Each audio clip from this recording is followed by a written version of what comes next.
It's a beautiful Friday night in Toronto where at the Rogers Center the Blue Jays will welcome in the Cleveland Indians. The last time these two clubs met, the Indians swept the 4-game series in Cleveland.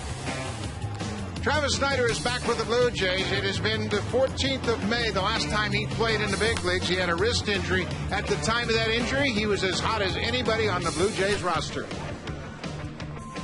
Hello, everybody. I'm Buck Martinez along with Rance Moldex. And Rance, you get another power bat back in this lineup. Snyder's not in the lineup tonight against Cleveland, but what does his addition to this roster do for Cito Gaston? Well, it just adds some more depth to lineup, and most important, another left-handed bat with power.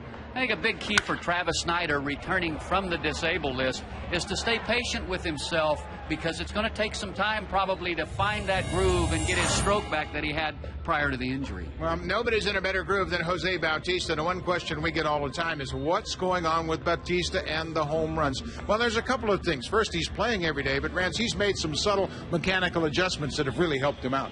Yes, he has. Three things in particular. If you take a look 09 and compare that to 2010, the stance is a little narrower, he is a little more upright, and the bat angle is not as wrapped.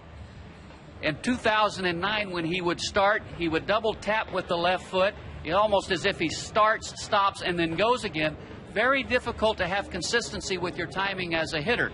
You look at 2010, the left leg kicks, it's down, and he goes. Much more consistent with the timing. It has really paid off for him. 30 home runs, 75 RBIs going into tonight's ball game. Well, the buzz around Rogers Center is the trade deadline. 4 o'clock tomorrow afternoon, the trade deadline. Bautista has been on everybody's mind, but we're going to check in now with Sam Cosentino, see what's going on with the Blue Jays and that trade deadline.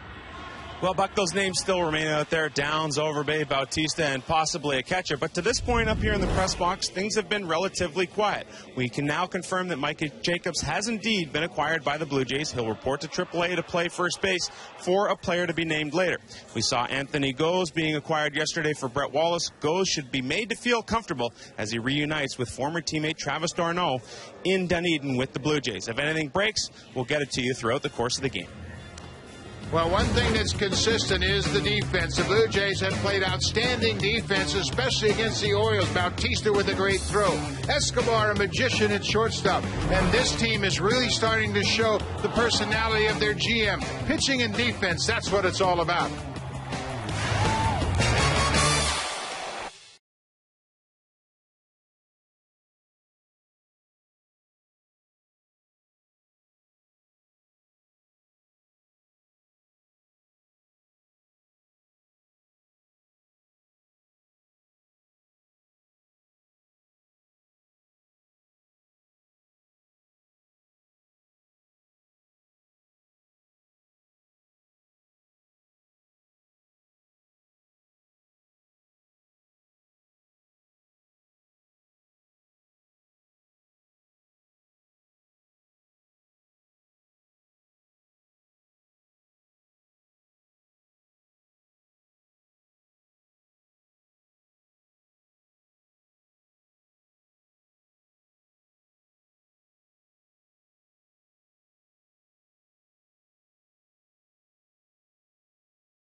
Brought to you by your local independently owned home hardware or home hardware building center. Homeowners helping homeowners. Welcome back to Rogers Center. Travis Snyder has rejoined this ball club. He has not played a game in the big league since May 14th. At that time, he was a red-hot hitter. He was on a hot streak. Over his previous 14 games, he hit .385 for Cito Gaston with some power. He suffered a wrist injury that was thought at the time to be a day-to-day injury. They didn't think it was very significant. But according to Travis Snyder, it turned out to be much more serious. It was kind of one of those things that happened. It was a freak accident, freak injury, and it's a tough thing to rehab from because you really can't swing until you're 100% ready. So that was a test for me to really be patient and allow things to take their course. And finally, once things healed up and I was able to start swinging, the last few weeks have been good for me just to be able to get out there and swing as much as I can and get some good at-bats down the lower levels and get myself ready to come back. You can see Travis Snyder very happy to be reunited with his hitting coach, Dwayne Murphy. He is back, and he'll probably start a game before this weekend is over. Cleveland Indians are in town, and last time these two ball clubs met, the Indians under Manny Actor swept the 4-game series in Cleveland. Here's a look at Actor's lineup. They've lost 2 straight. Top of the order, Crow, Cabrera, Chu, Santana, Kearns, and then the first baseman, Matt Laporta. He has 12 career home runs, but 4 of those have come against the Blue Jays, 2 in the last series, the last time they saw him. He's a power-hitting prospect. They have given the opportunity for him to play first base every day. That lineup will be set to take on Sean Markham. Markham has yet to win a game in his big league career against the Cleveland Indians. Yes, they've been a tough opponent for Sean Markham, but he goes into the ball game tonight, leads the ball club with 9 wins. He'll be looking for win number 10. Very good ERA of 3.36 and 19 starts. And, of course, in his last 2 outings since his return from the disabled list, he has been very, very good. Take a look at the defense behind Sean Markham. We talked about just how good they have been of late. Great defense up the middle with Escobar and Hill. Take a look at the outfit. It's Lewis, Vernon Wells, and Jose Bautista. Bautista is tied for the Major League lead in assists from right field with Jeff Francoeur of the Mets. Encarnacion Overbay at the corners. John Buck will team up with Sean Markham today to make the battery. Jose Bautista, outstanding athlete, probably as good as there is on this Jays ball club. He runs very, very well. Excellent jumps in the outfield, and has an outstanding throwing arm. One of the best in the American League. Trevor Crow takes a first pitch strike from Markham, and we're underway. Crow, over his last 12 games, hitting .342. He's taken over the everyday duties in center field in place of the injured Grady Sizemore. Fastball popped out of play, 0-2. We mentioned Sean Markham looking for his first win against the Cleveland Indians. It's the only American League team in which he doesn't have a win. That's hard to believe. Yes, and it really he hasn't pitched effectively at all against the Cleveland Indians. He's 0-3 with a 5.34 ERA in 7 appearances against them. 0-2 pitch. Cut on and cued off the end of the bat, just barely foul. Ball looked like it had a chance to sneak over the bag at third. Markham has been so good against left-handers. Here are the numbers we've mentioned. 7 games for Markham against Cleveland, and look at the ERA, over 5 against this Indians lineup. It's one of those things that sometimes there's really just no explanation for. Another 0-2 pitch, change up, down and away. Last time Markham faced the Indians, he got hit around, but that was just before he went on the disabled list, and obviously he was dealing with some elbow issues in that start.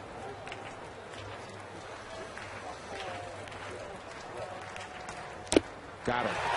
Another off-speed pitch, took a little bit more off, just 78 miles an hour with the changeup, and Markham continues to dominate left-handed hitters. And this is when he's at his best, when he keeps the ball down, he starts to change up down around the knees, lets it finish out of the strike zone, and when Sean Markham does this, he is very effective.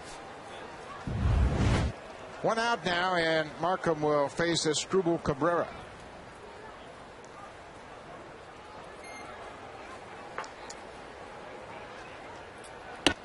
Another good fastball, 89 miles an hour. That's a little better velocity than we have seen from Markham. Cabrera broke his forearm in the field. He ran into the second baseman, Valbuena, making a diving play behind the bag at second. Broke his forearm. He has just returned from the disabled list.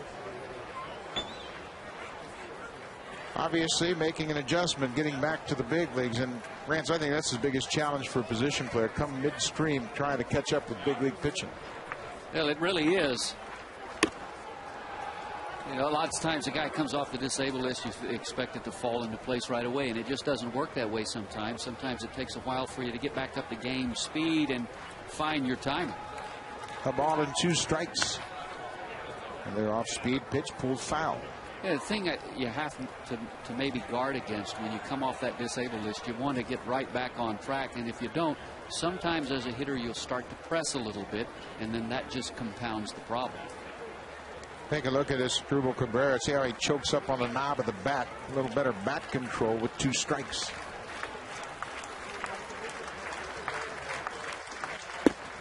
Breaking ball missed outside. You choked up like that just about all the time. All the time. Give you a better idea where the barrel of the bat was? Yes, and better bat control. I think it's really important. If you're not a big power hitter. There's a big strikeout. Cabrera arguing got a piece of it. He foul tipped it and the ball hit in the dirt. Fielding cover at the home plate umpire said, nope, that's another strikeout. 2 in a row for Markham. Well, in his previous 2 starts, when he's effective again, he keeps the ball down. And you can see these pitches to the Baltimore Orioles, all of them down around the knees or just down and out of the strike zone. And so far this evening, we've seen a replay. The first 2 hitters, everything is down for Sean Markham. 2 strikeouts now. Shin-Soo Choo, the right fielder, cuts on the first pitch and stopped by Hill in time to get Choo at first. Couple of strikeouts, and their defense continues to be stellar behind the pitching. Sean Markham is saved by Aaron Hill. That ball looked like a base hit all the way. And Hill denies Choo a base hit. 3 up, 3 down in the first. Countdown night, 7 strikeouts. You.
At the top, Lind in the DH spot.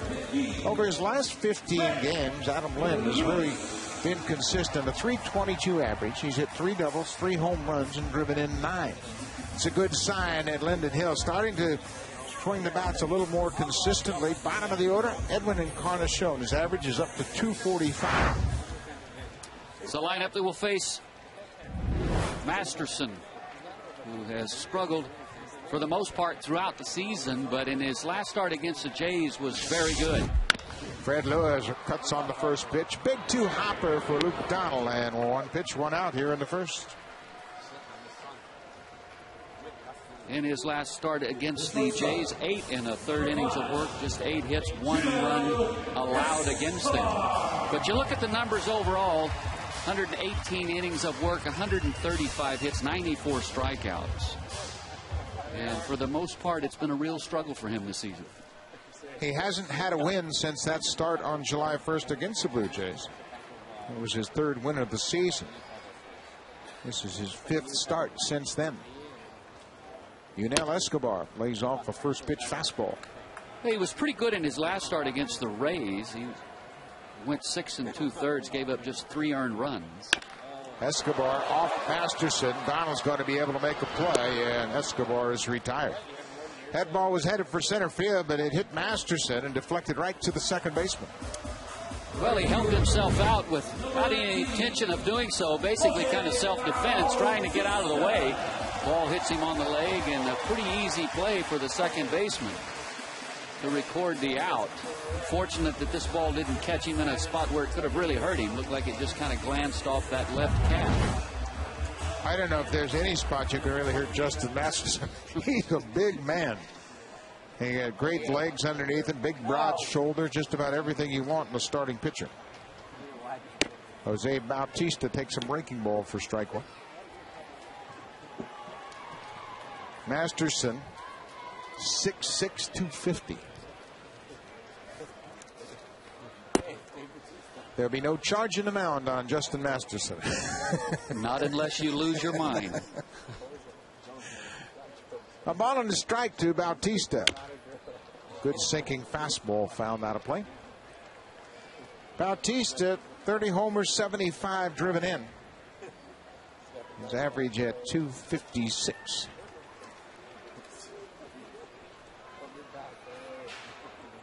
Big sweeping breaking ball way outside.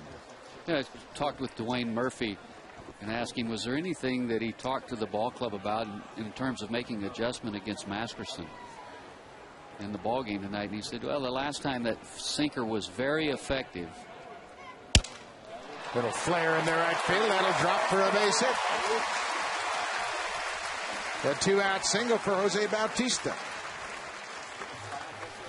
Justin Masterson talked about the sinker. Throws a very, very hard, heavy sinker that can touch 95 miles an hour. He has a very hard slider, and he possesses pretty good feel with his changeup. He will mix it in just on occasion, and the key is for him to keep the ball down in the zone. And just to finish that thought about Dwayne Murphy, the hitting coach, he said, we just want to try to make him elevate the sinker, get the ball up, it flattens out, maybe we can have some success. Vernon Wells takes a fastball on the corner for a strike. Since the All-Star break, Wells hitting over 300, but just 1 home run and 6 RBI.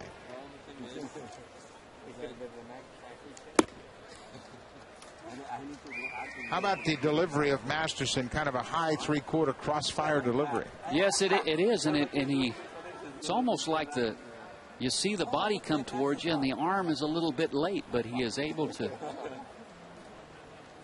at least against the Jays, command quite well. There you see that great sinker.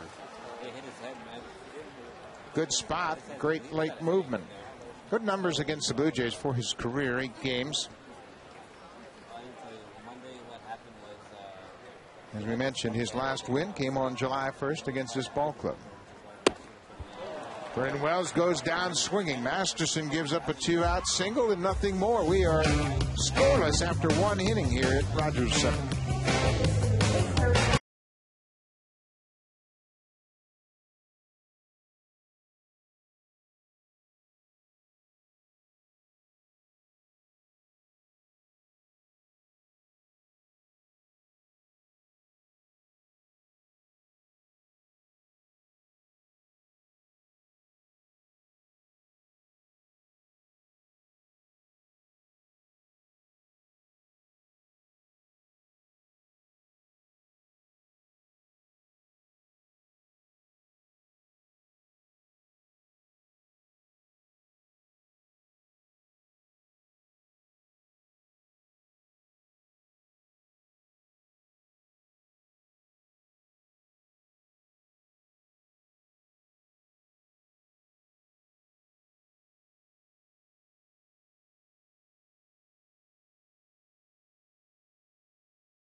Indians. But here is the reason he was able to make the play. Look at his angle. He angles out towards the outfield. That increases his range a little bit, allows him to get to a ball that he otherwise would not have been able to get to if he runs kind of in the same line or a straight line towards the first baseman. He took that angle and he was able to cut the ball off. A great defensive play. Boy, the defense has been stellar over the last 2 weeks, and I think it has a lot to do with the fact that starting pitching, throwing a lot of strikes, keeping everybody on their toes. Carlos Santana, the young catcher, swings and fouls the first pitch off right into the glove of John Buck.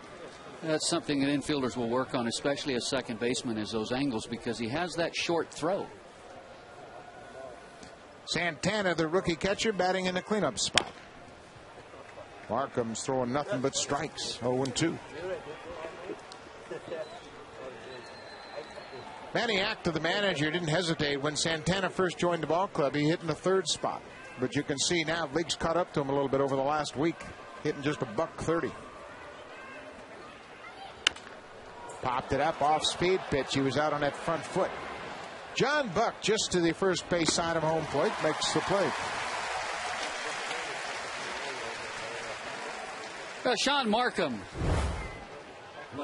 not overpowering a fastball. It will top out around 89, maybe a four-seamer at 90. Pretty good sync with the fastball. He has a cutter. He's pitched effectively with that curve, especially against right-handed hitters, something he's doing a little bit more of in his last few outings, which have helped him. Of course, he has the outstanding changeup, and he is a control specialist when he's on top of his game, and he's most certainly been on top of his game so far tonight. One out. First pitch swinging is Austin Kearns, the left fielder. The veteran Austin Kearns, power numbers down a bit, just 8 home runs and 42 driven in. Hit okay away from home, a 288 average. They'd like to see a little more production from him.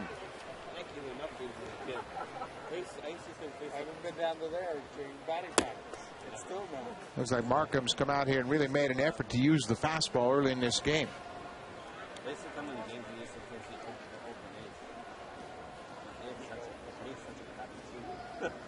Ball on the strike. One out here in the second.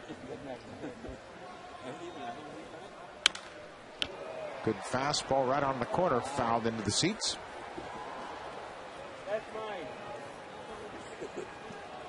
There's 225 over his last 29 games for Kearns.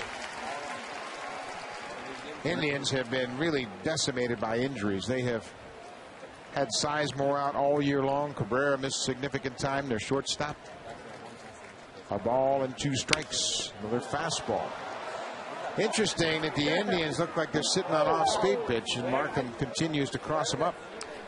Well, Sean Markham has faced the Cleveland Indians enough now to, I'm sure, have a very good idea of what they have done in order to have success against him, and maybe the game plan has changed somewhat for Sean Markham tonight, and he's put more of an emphasis. Strike 3 called. There it was. Sneaky fastball at 89 for the strikeout. More emphasis on the fastball. Keep waiting around for the changeup, and then take a little fastball at 88 and run it right in on your hands. Well, this game is all about adjustments, whether you're a hitter or a pitcher. And word's out now that Markham always goes to that changeup for the put-away pitch, but tonight he's mixed it up a bit.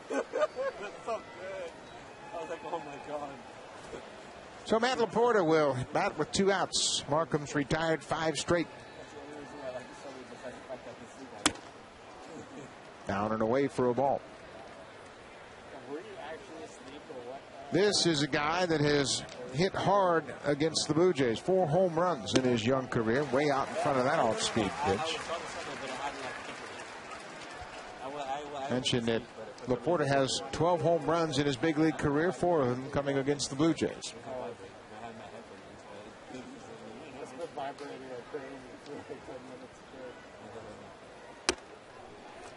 Another good fastball. Markham is in the driver's seat, pitching ahead and using that fastball to both sides of the plate.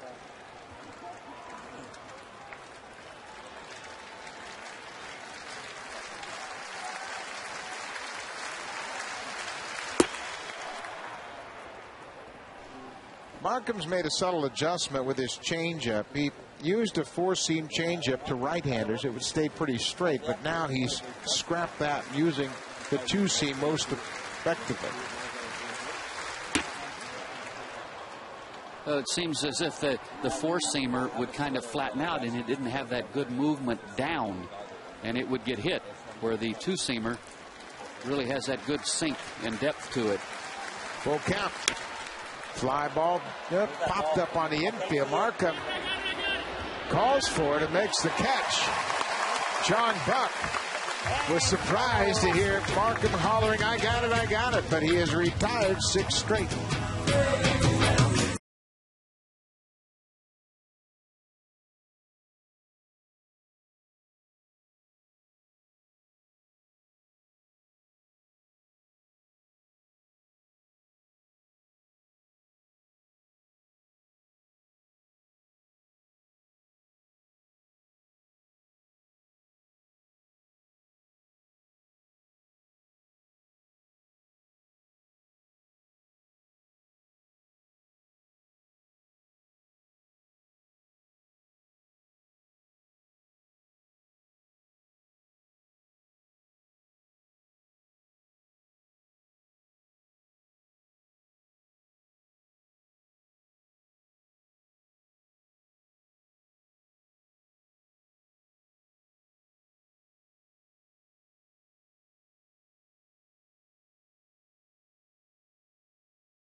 For a ball game, and it is a beautiful night, and down there where you can get the all-you-can-eat hot dogs, popcorn, nachos, got a pretty good crowd.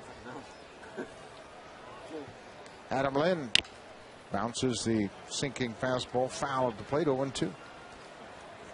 You mentioned the approach for the Blue Jays to try to force Masterson to elevate that sinker. You just got to lay off that borderline sinker early in the at-bat.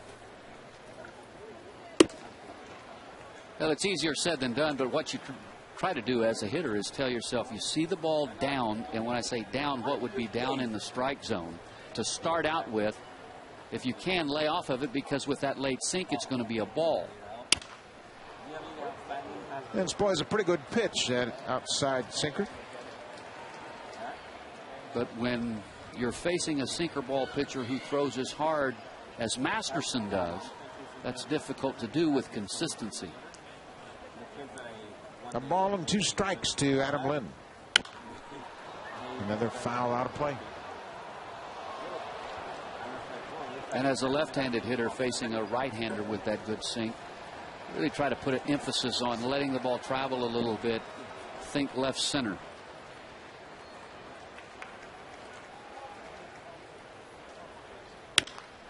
Driven toward the gap in left field. In comes Kearns. He makes the catch. Ball hit off the end of the bat. Well, there's a lot of buzz around this ballpark and all parks in baseball with the trade deadline coming up tomorrow at 4 p.m. Eastern time. Justin Masterson was a trade deadline deal last year when the Indians acquired Masterson, Nick Hadegood, and Brian Price for catcher Victor Martinez. It happened on July 31st last summer.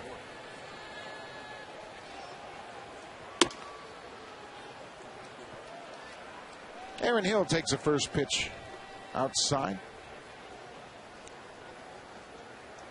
Pretty good numbers, improving all the time since the All-Star break. There's a slider that catches the corner.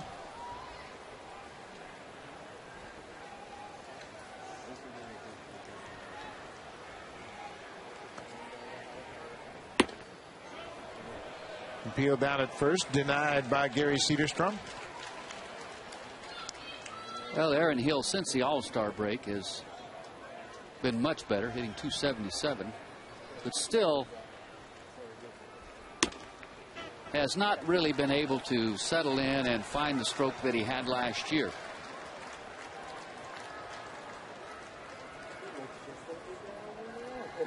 Three balls and a strike to Hill. We've got a pitch to hit. That was a high sinker right there. And you could see that the ball flattens out a little bit. It doesn't have as much sink to it when it's up. And Hill missed it.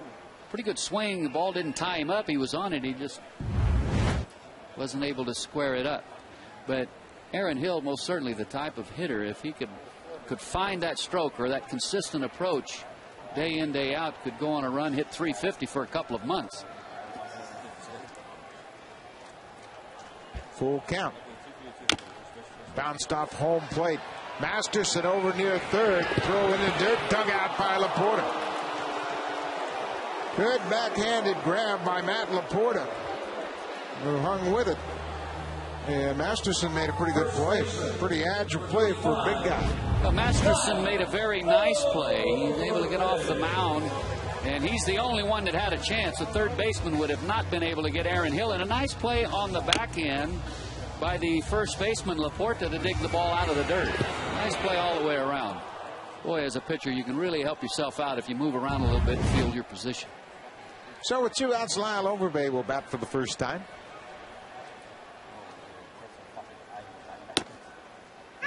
Strike at the knees. Boy, Masterson's got a lot of movement on that fastball. Overbay, over his last 29 games, has been swinging a hot bat. Off the glove of the third baseman. Jason Nix couldn't haul it in. Should be a base hit for Overbay, another 2-out hitter. Overbay, when he's at his best, does a lot of this. Takes the ball to the opposite field and hard. He had a 3-run home run that got out of here in a hurry in Wednesday night's ball game to left center. Nick's just making his second start at third base. He started most of his games at second. So with 2 outs, John Buck, the catcher. Breaking ball just outside.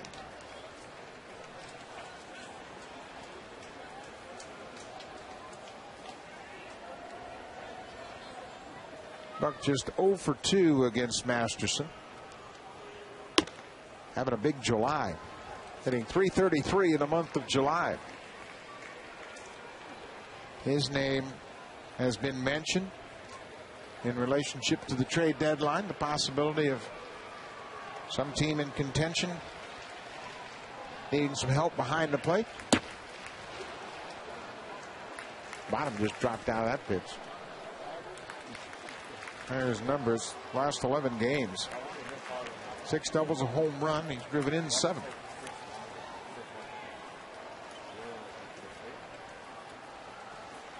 Two balls and a strike, 2 outs. Little flare that's going to drop in center field. Overbay around second. He's headed for third. Crow gets the ball back into second base. It's first and third with 2 outs. Back-to-back 2-out hits. Well, the ball jammed Buck a little bit just because of the velocity and the location the ball was in, but it was up. And when the ball's up, again, from the sinker ball pitcher, it flattens out. And although it beat him just a little bit, he can muscle it into the outfield. And, of course, Overbay will easily move over to third. Well, you really go back to Masterson's play to record the out against Aaron Hill. If he doesn't make that play, the Jays have a run and would have runners at first and third and just 1 out. But as it is, a chance for Masterson to get out of the inning if he can retire Encarnacion without any damage done. No balls and a strike.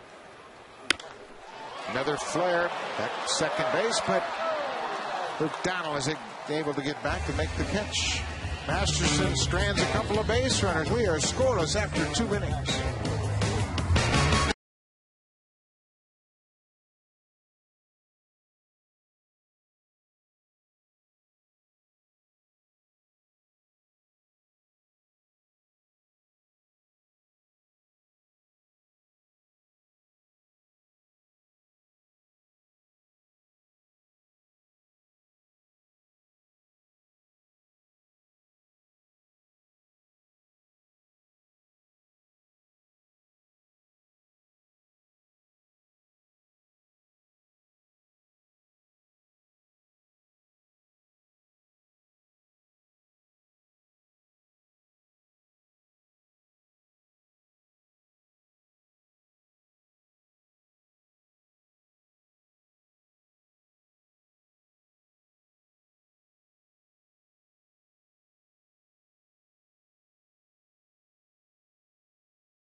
25 Jays games, Major League Baseball, Raptors, and so much more. Rogers Sportsnet 1 coming August 14th. Another great opportunity for fans across Canada to pick up Blue Jays games, Raptors games, and many, many more great sporting events on Rogers Sportsnet 1. We are scoreless here, top of the third inning. Sean Markham, Justin Masterson. Shelley Duncan, the DH. It'll be 7-8-9 for Cleveland. At what point does the Indians lineup say, okay, stop looking for the changeup? It's going to take one time through the lineup, probably, for them to at least begin to think about making the adjustment. Here's a good curveball for a strike. But it always seems like if a pitcher's sharp, that usually it's about that third time through when the hitters really start to commit to what they're seeing and make the adjustment. And it's funny, you see it, but there may still be a little bit of doubt. And then finally you realize, look, he's basically using that fastball much more tonight than he has against us in the past, and then start looking for it. Shelley Duncan, the DH. Parts of 4 seasons in the big leagues. The son of Cardinal pitching coach Dave Duncan. One of 2 Duncan boys that have played in the big leagues. Chris Duncan also played with the Cardinals. Shelley Duncan came up with the Yankees. Got a lot of power. 2 balls, 2 strikes. Bounced foul. It's interesting, you talk about making adjustments as a hitter, and you go through a lineup and hitters come back to the dugout and say, man, he's not throwing that changeup tonight. But you just don't believe it because you know it's such a good pitch for it. It might take you 2, maybe 3 at bats.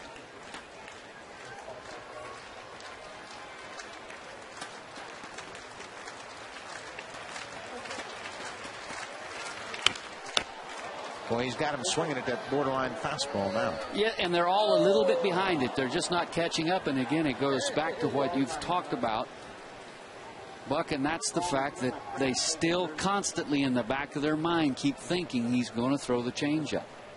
How much does ego play into that? Don't want to get embarrassed. You don't want to wave at that great changeup. 2-2 to Duncan. Got him. Went with the cut fastball away, and he rocks up his 3rd strikeout. Excuse me, 4th strikeout already for Markham. Now, this is a pitch that he's used effectively and more often against the right-handers, is the cut fastball and the little breaking ball, which moves away from him, as opposed to that changeup, which moves down and in. Jason Nix, the 3rd baseman, will step in. Well, if you're concerned about being embarrassed as a hitter, then you're probably not going to have a lot of success, because you have to commit. You have to realize once in a while, you know, the pitcher is just going to, you know, disrupt your timing and make you look bad. Just off the end of the bat. You saw Nix with 6 home runs in July. That leads the Indians.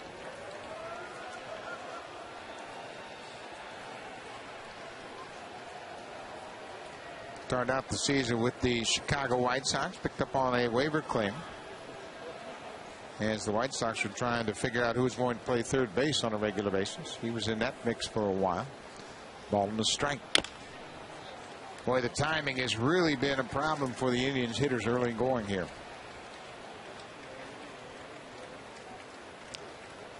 Well, you have to realize as a hitter, with the fastball, if you've got the changeup in the back of your mind, or if that's what you're looking for, you just have to take the fastball until you get to that 2-strike count.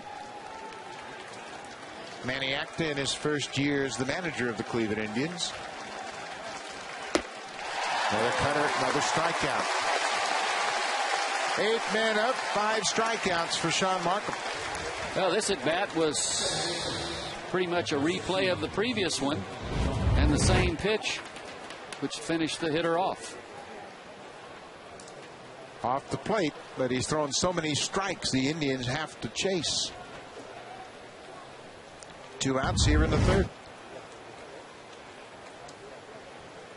Luke Donald, a second baseman. Donald came to Cleveland last year, part of the Cliff Lee deal from Philadelphia.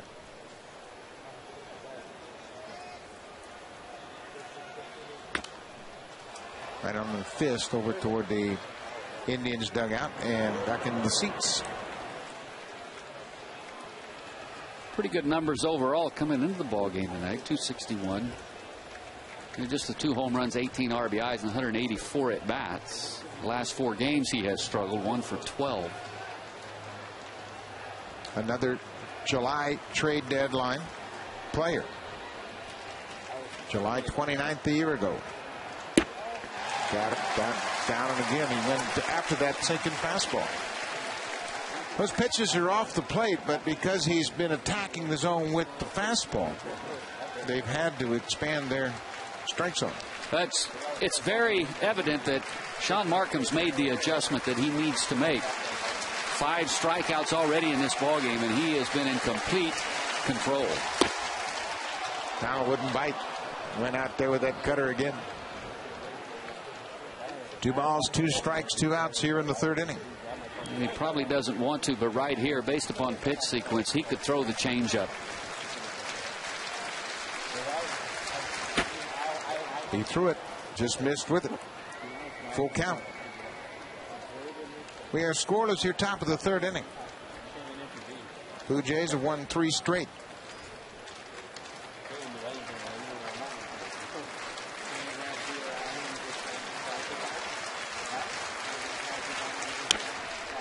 Popped up. Foul territory. Third baseman Edwin Encarnacion makes the catch. Sean Markham has retired 9 straight. We played 2.5 at Rogers Center. We're still scoreless.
Brought to you by your local independently owned home hardware or home hardware building center.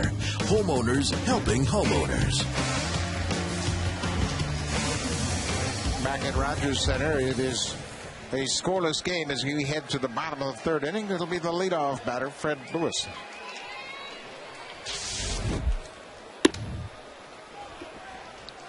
Lewis grounded to second his first time up.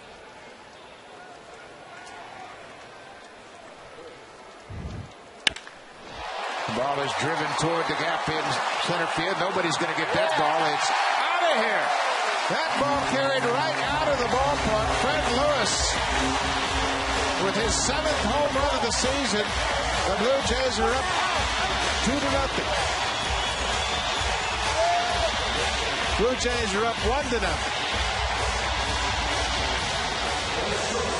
Well, Fred Lewis, what an addition he has been to this lineup. And you can see the sinker up just enough. And he really got great extension and drove it out of the ballpark. Number 7 for Fred Lewis. Blue Jays take a 1-0 lead.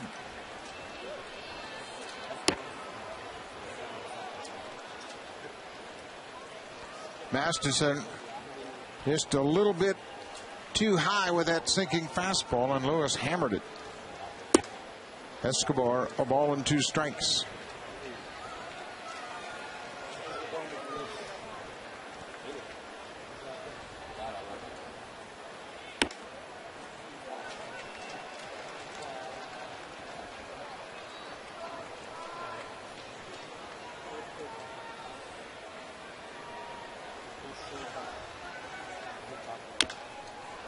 Good sinker down, fouled off at the plate.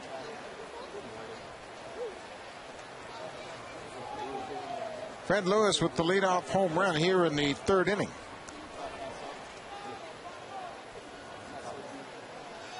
Not going to let that bat get too far away.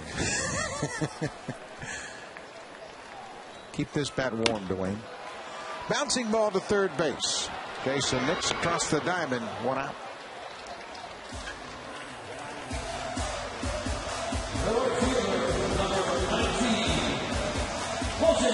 Jose Bautista had a 2-out base hit his first time up.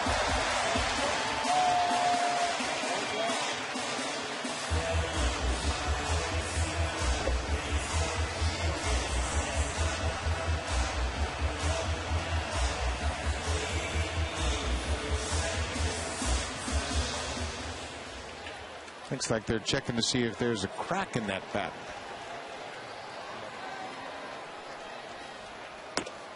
First pitch strike to Bautista.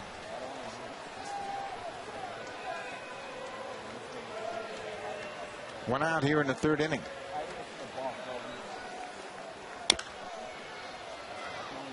Well, when he gets that sinking ball down around the knees, it's tough to get the top half of it. All you can do is beat it into the ground.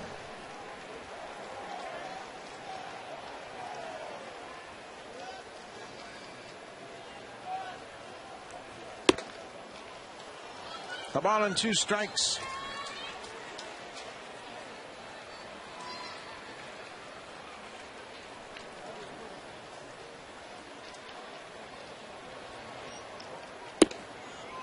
Bautista lays off the breaking pitch, 2-2. Well, he's seeing it pretty good right now. In his first at bat, the base hit that he got was a breaking ball, that hard slider down and away off the plate, and he just dumped it into right field. Laid off a couple of tough pitches. You can see that breaking ball too. Not chasing at all. No, those last 3, if you're not seeing it real well, you'll chase. You might, maybe not the first one, but one of those 3 would have enticed you enough to go after it. Now, if you're Bautista, you have to stay patient, even 3-2. And he takes the walk. Masterson missed inside. Let's check in with Sam Cosentino. Well, Buck, everyone wondering how Jose Bautista can have such a big breakout year. One of the things he did is in the offseason, he worked with a former teammate of both of you guys, George Bell, in the Dominican Republic, and said, you know, when I'd worked with him previously, I had trouble understanding some of his concepts, but as I get older and more experienced, some of the things that George has told me in the past are starting to click in now. Bautista's at first with 1 out. George Bell was one of the best hitters I've ever been around. And he was a very smart hitter. He was a very smart hitter. As a matter of fact, George Bell has never gotten enough credit for how smart he was at the plate. He really knew what he was doing. Vernon Wells lifts one into shallow left field. Austin Kearns on the move, makes the catch. Bautista's not sure how many outs there are. Bautista hesitated it in between first and second. Kearns picked up on it. And Kearns fired the ball back to first base, and Bautista had to scramble back. Here's the catch, and then Kearns picked up on it late. If he'd have picked up on it right away, he might have, or probably would have been able to double him off. Here you see Bautista. Yeah, he knows where the ball's at. He sees the catch, and now it's, well, not sure why he hesitated out there. But George Bell, don't think for a moment that he wouldn't set on a slider or a curveball, something other than the fastball. Yeah, he was a very smart hitter and actually set pitchers up from time to time. by swinging at a wild breaking ball and then looking for that same breaking ball later on in the at bat. That's when he would say, yeah, and then if he got him, he'd come back and say he tried to strick me.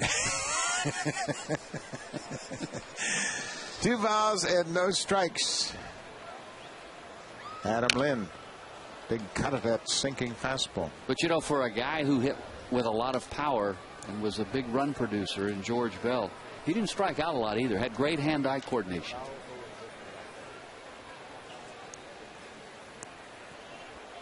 Jose Bautista now understands some of those concepts that George Bell talked to him about. 2 balls and a strike, 2 outs.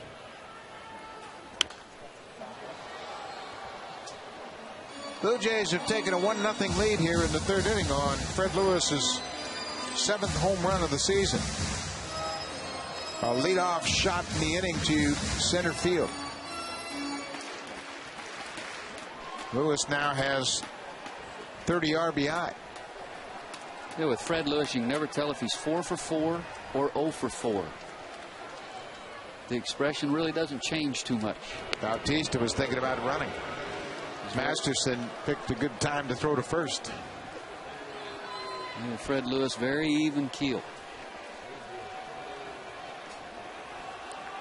2 balls, 2 strikes, 2 outs here, bottom of the 3rd inning.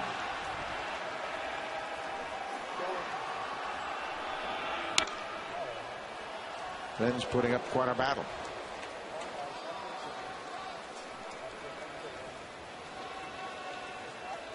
They mentioned Adam Lynn swinging the bat much better of late. Seeing the ball fairly well out of Justin Masterson's hand. Just hasn't had much of a good pitch to hit in this at bat. Well, in his last 16 games, 317. There's one to hit. That ball is going to die, though, and Chu is going to make the catch. He'll hit it hard, but didn't get great extension. Fred Lewis did. He extended all the way to deep center field. His 7th home run of the season has given the Jays a 1-0.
The Blue Jays take on the Rays at 7:07. We have a pregame Fan Fest patio party.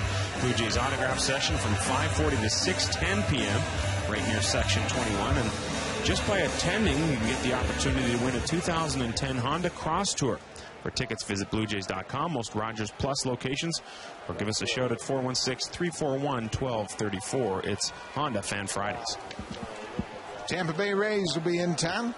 Tampa taking on the Yankees down in St. Petersburg. Sean Markham drops the first pitch curveball in there for a strike. Trevor Clore, the leadoff batter. He struck out his first time up.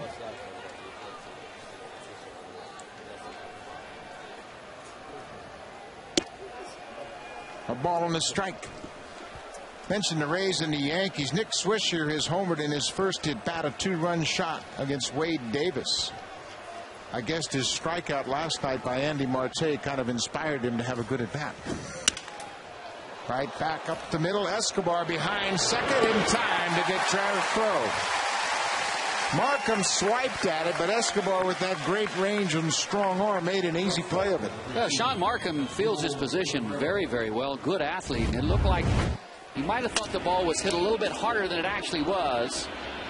But as you said, Buck, great range by Escobar, well over behind second base, actually on the second base side, and made the play look easy. This tremendous range.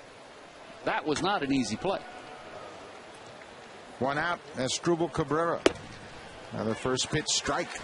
And when he makes a nice play, he gets that boyish grin on his face, doesn't he? He's having fun. It's a fun game. You should show emotion.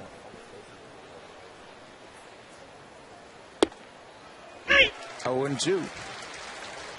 I have no problem with that whatsoever.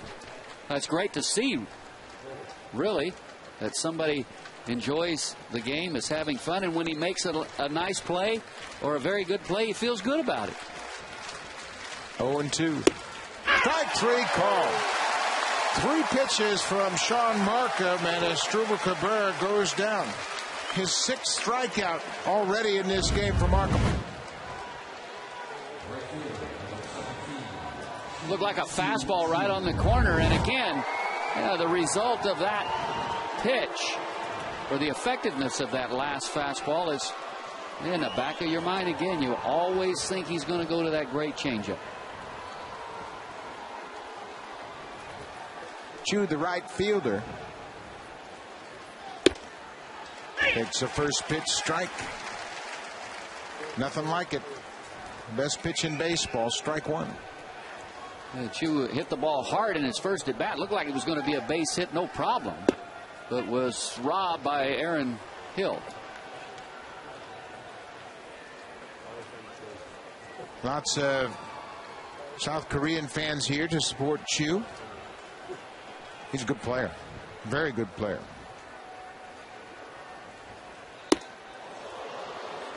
He hits with power. He hits with the ability to hit 300. A good outfitter with a strong arm. And he can run. He's really a 5-tool player.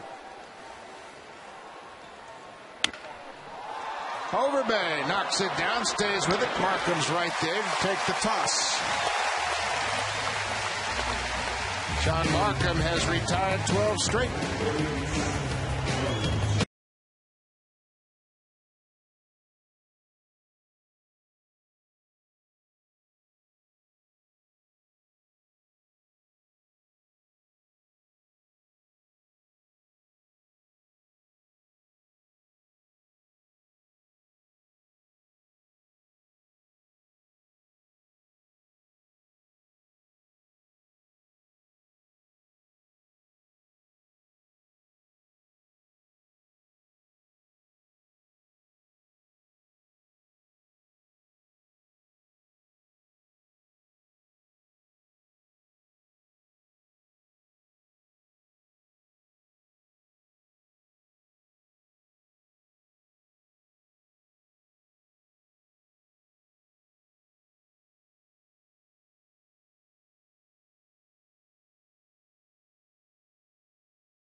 Solo home run by Fred Lewis, the only run of the ball game.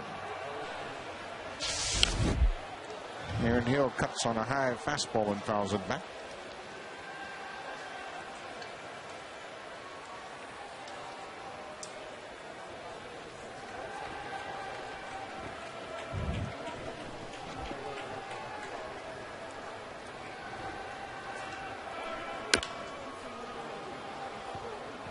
Hill was retired by Masterson. A very good defensive play back in the second inning.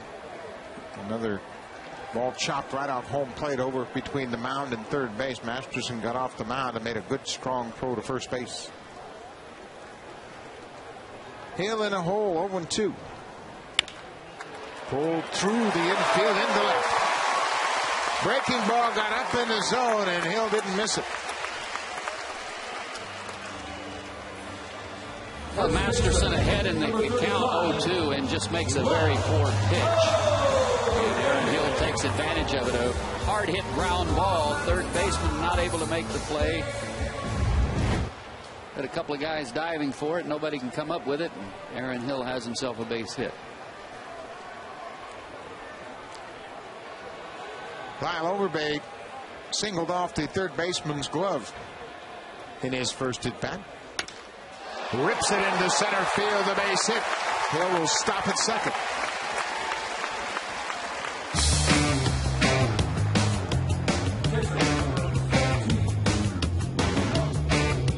You can win an all-new Honda CRZ and other great prizes when you vote for the Honda Play of the Game. Vote today at BlueJays.com. Carlos Santana out to the mound and talked to Justin Masterson. Back-to-back singles to start the fourth inning. John Buck will bat. He had a single in his first at bat. The Blue Jays now have collected 6 hits off of Masterson. 5 singles and a home run.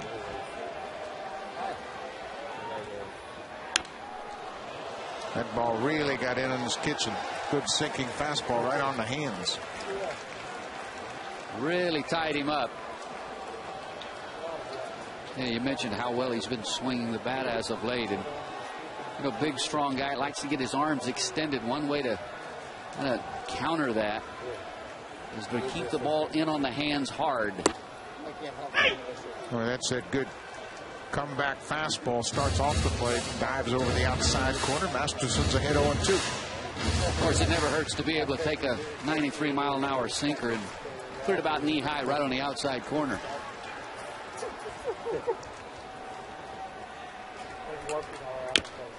Bounced off the plate. That'll go into foul territory.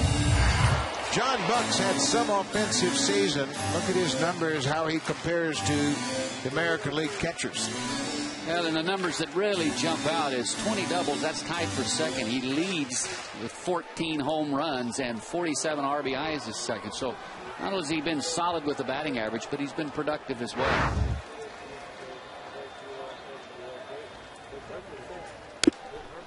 Got a piece of it. John Buck stays alive. Blue Jays felt that John Buck would be a pretty good offensive player. And once he got here with the Blue Jays, Dwayne Murphy had a look at him and talked about his philosophy at the plate. And in Kansas City, he'd been encouraged to hit the ball to right field. Dwayne Murphy says, big and strong as you are, you should hit the ball out of the ballpark. And boy, that has worked well for him. 0-2. Plays off that high fastball. I mean, if you look at John Buck, Dwayne Murphy looked and said, well, big, strong guy like you can't run. You're a catcher. Why would you really concern yourself with a batting average? Let's see if we can't get production out of you. And, boy, he has. Well, John Buck, he said they encouraged me in Kansas City to try to keep my hands inside the ball.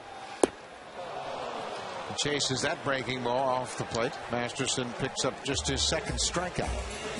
And he said here in Toronto, they've encouraged me to try to get the bat head more out front and drive the ball to my pull field. But Masterson pitches him very tough in this at bat and finishes it Buck off with that hard slider. One out now for Masterson with runners at first and second. Number 9 hitter Edwin Encarnacion.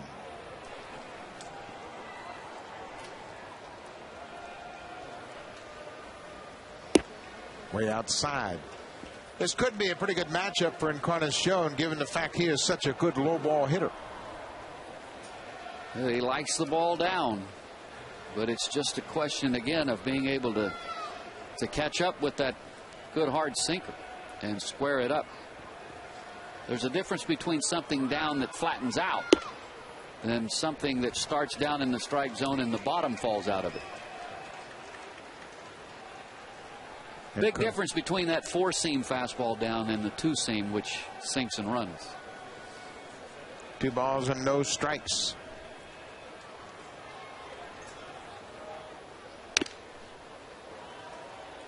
Even though that one was up, it had a lot of movement on it.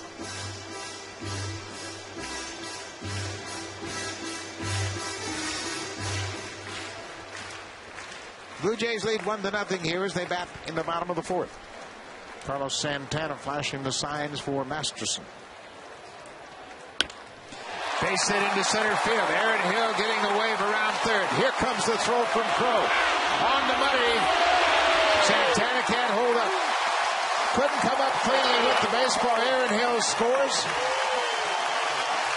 Encarnacion knocks him in. It's 2-0 Blue Jays.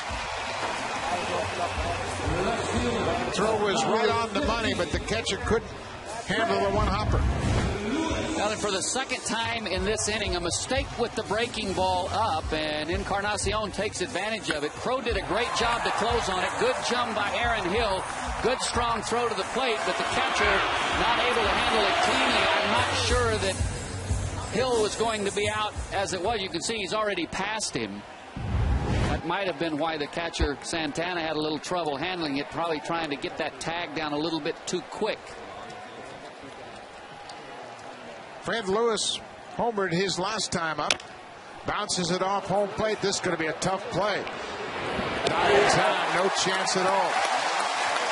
Jason Dinah couldn't do much with it. Fred Lewis has his second hit of the night. Now from the left side, Fred Lewis with very good speed and just no chance for the second baseman. Scratch that, not Nix. Yes, it is Nix at second base. Or is it? Or Donald, excuse me. 3 tries, I got it right. Bases are loaded now, just 1 out. Yunel Escobar has the Blue Jays' only grand slam of the season. Opportunity to build on their 2-0 lead here.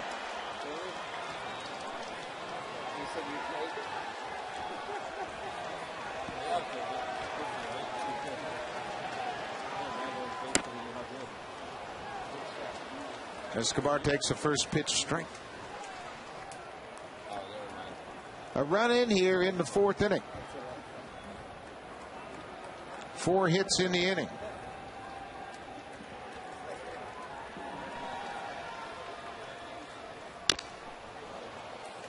Again, you can see Escobar just getting the top half of the baseball.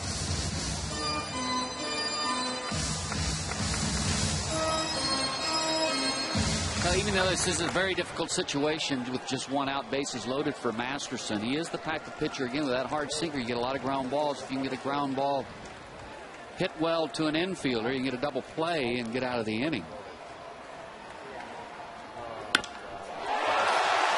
Right field, but foul. And that's the pitch that he hasn't been able to command with any consistency in this particular inning. He's either missed very bad with it out of the strike zone, and again here with an 0-2 count, he hangs it again, but was able to get away with it. The ball foul. But he's fortunate that ball didn't get put in play hard. Another 0-2 pitch to Escobar. Off the plate. 1 ball and 2 strikes. The Blue Jays now have 8 hits off of Masterson. Last time they faced him, they managed 8 hits, but he pitched 8 in the 3rd. They've solved him much easier here tonight.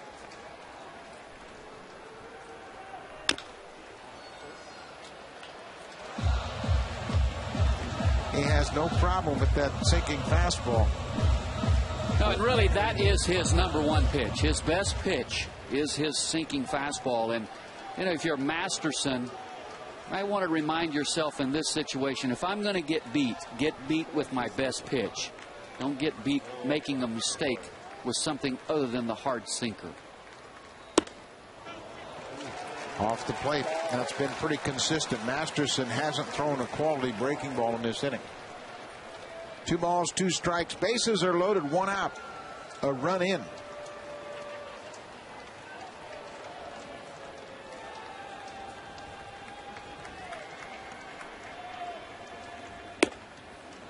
Full count. Blue Jays have scored a run. The bases are loaded. Lyle Overbase singled. He's at third. Encarnacion drove in a run with a single. He's at second. And Fred Lewis had the infield single. Well, if you're Escobar in this situation, make him throw you a strike. Got a strike, hits it to left field. Right here, they're going to hold the base runner as 1 run comes in. The score ball was hit so hard right at the left fielder. They had to hold Encarnacion at third. And it was a little bit interesting as to where the third baseman, Nix, was positioned.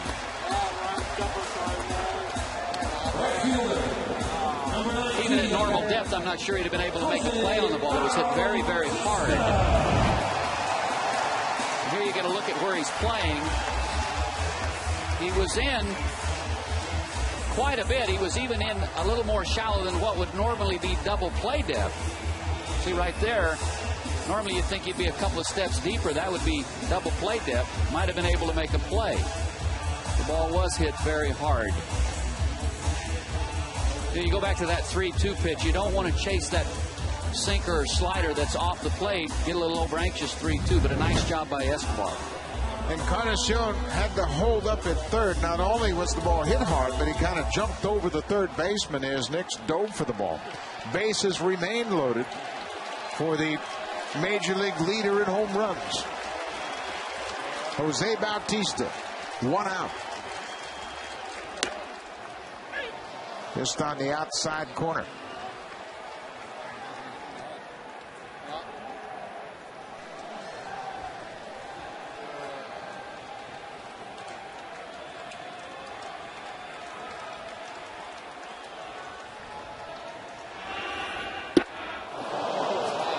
Chased a high fastball. 0-2. American League home run leaders, Bautista 5 ahead of the Tigers' Miguel Cabrera and Paul Konerko. Josh Hamilton of the Rangers and Pena of Tampa Bay round out the top 5. 0-2. Just off the plate outside. Yeah, this is a situation where, Masterson, basically a 2-pitch pitcher. He's a hard sinker, hard slider. And if he had just a pretty good changeup that he had enough confidence to go to right now, or a little curveball. Fly ball center field and deep. This ball is gone. Grand slam home run, Jose Bautista.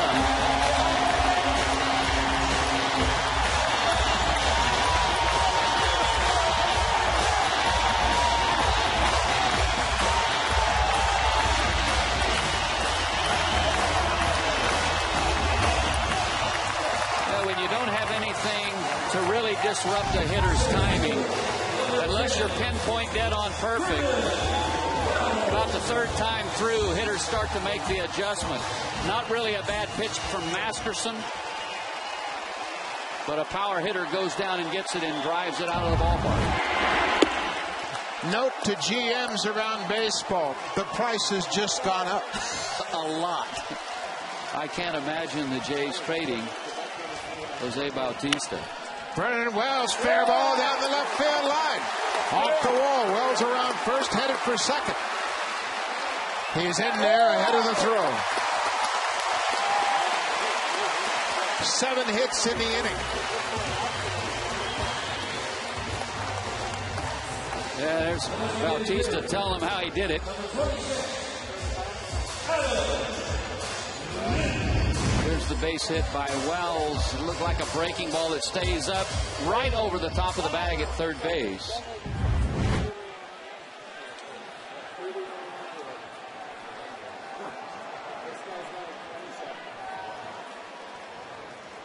Adam Lynn right to the second baseman. Big 2 hot for Jason Dowell. That's just the 2nd out of the inning. Wells moves to 3rd. Blue Jays have scored 7 runs on 11 hits, and you see nobody warming up in the bullpen.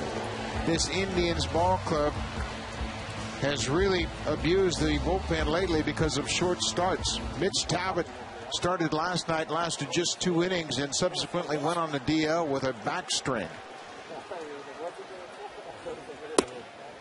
Well, you managed. You get in a situation where that bullpen's a little beat up and tired. Your starter's out there in the 4th inning. He's now given up seven runs, and he's really struggling. What are you thinking? I mean, how do you deal with this situation? Yeah, you just have to sacrifice a game to get your bullpen back in order. If you have 2 or 3 short starts in a row, it'll take you 7 to 10 days to get your bullpen rested. When you have 1-inning guys asked to pitch 2 innings at a time, they will wear down in a hurry. Right back to Masterson, and Hill will be retired, but the Blue Jays send 9 men to the plate here in the 4th. And Jose Bautista does it again. 31 home runs and a grand slam.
He and Ed Sprague had dramatic improvements from one year to the next in the power department. Yeah, they really have. And with Jose Bautista, I think it's just been nothing more than a combination of #1 playing time. Last September, because of some injuries and the situation that the Jays had, he got a chance to play every day. He took advantage of it, had a big September, and he's continued to work hard. He's made some adjustments, tweaked some things, and it's really paid off for him this year, and he's really blossomed into an outstanding player. Well, he sure has. He's playing with an awful lot of confidence. You can really see it carry right out into the field. Carlos Santana in a hole. Takes a second pitch down. It's 1-1. And the ball club really has the entire package with Bautista also, because we've had a chance to visit with him. He's an outstanding young man, very intelligent. Curveball for a strike. You know, he's handles himself very well. I think he has leadership type qualities about him. Well, he sure does. And he has really taken a prominent role not only on the club but in the clubhouse as well. 2 balls, 2 strikes to the leadoff hitter here in the 5th inning. You know, and he's the type of player too. He has to be able to help with. Let's just take a player like Escobar, who, you know, he speaks English, but it's not his first language, and you know, to have a guy like Bautista to communicate with him every day and help him along, and you know, help him to understand some things, that has to be a plus also. There's Escobar. 3 balls, 2 strikes. Off the glove, Hill's there, slips and can't make a play. Aaron Hill had a chance to make a play off the glove of Overbay, lost his shoe and his footing. Markham was going to be at the bag at first base. Everybody did the right thing, but Hill's shoe popped off, and with that he fell to the ground, couldn't make a play. Great effort by Overbay, almost making a great diving catch right off the end of his glove, and now Hill reacts, starts to plant that right foot, and the shoe flies off. And they had plenty of time to get Santana. Alert play by Hill, but you can see when he went to plant that right foot, his shoe came off and he slipped to the ground. First hit of the ball game. First base runner for the Indians.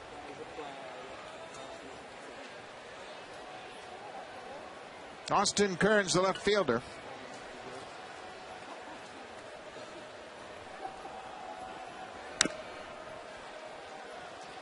Markham's had a better fastball tonight than we've seen for quite a while. Yes, he really has. He's a little more velocity tonight.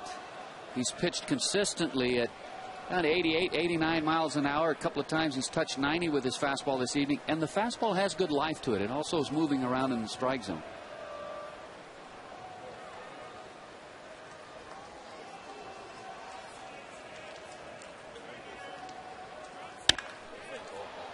Rip past Encarnacion at third. That's down the left field line. Santana goes over to third base, and Kearns cruises into second with a stand-up double.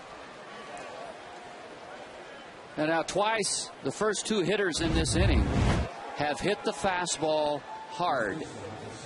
And maybe these Cleveland Indians, right off the glove of Encarnacion, the ball hit very hard. But maybe now they're starting to make the adjustment and realize that Markham has used that fastball much more tonight than he has maybe against them in the past, and they've made the adjustment. That was scored in E5, and I'll tell you this, that's not an error. That is a base hit. Second and third, nobody out. Matt Laporta swings and flies to left field. That should be deep enough to score Santana. He tags at third. He comes home, and the Indians are on the board. Matt Laporta lifts it to left field. A sacrifice fly. Santana comes in to score. It's a 7-1 ball game. Well, they most certainly fooled me with the scoring because I'd already had it down as a double right away. And if you're Sean Markham, the sac fly from Laporta, you most certainly at this point would trade that out. That sac fly, you'd be more than glad to let him have that. Run scores, but now you have an out to work with. Shelley Duncan struck out his first time up. Lays off the inside pitch.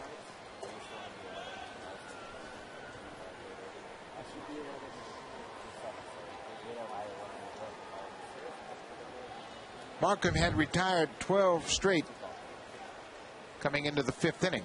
Santana singled off Overbay's glove at first. Duncan gets tied up with the inside pitch. The ball on his strike.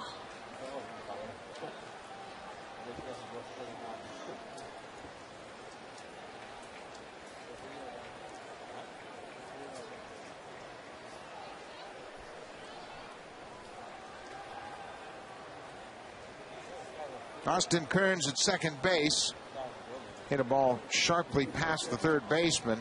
Encarnacion was charged with an error. Duncan chases that off-speed pitch down and away. What do you think the odds are that Austin Kearns standing out there at second base wondering what the official scorer was thinking? You know he is. Very similar to a ball that Bautista hit past Tejada in the Orioles series, and it was unquestionably a hit. I think the same for Kearns. A ball and 2 strikes, 1 out. 2-2.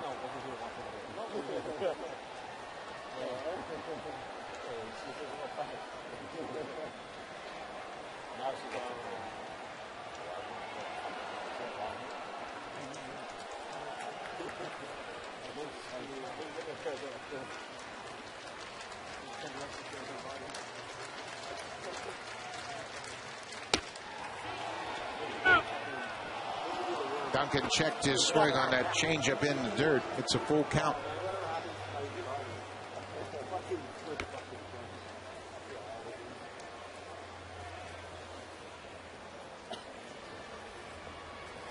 Sean Markham working in the 5th inning,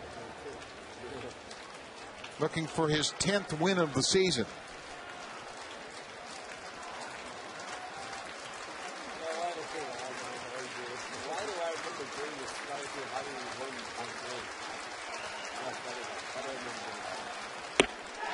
Got him. Great spot, down and away. Strikeout number 7 for Markham.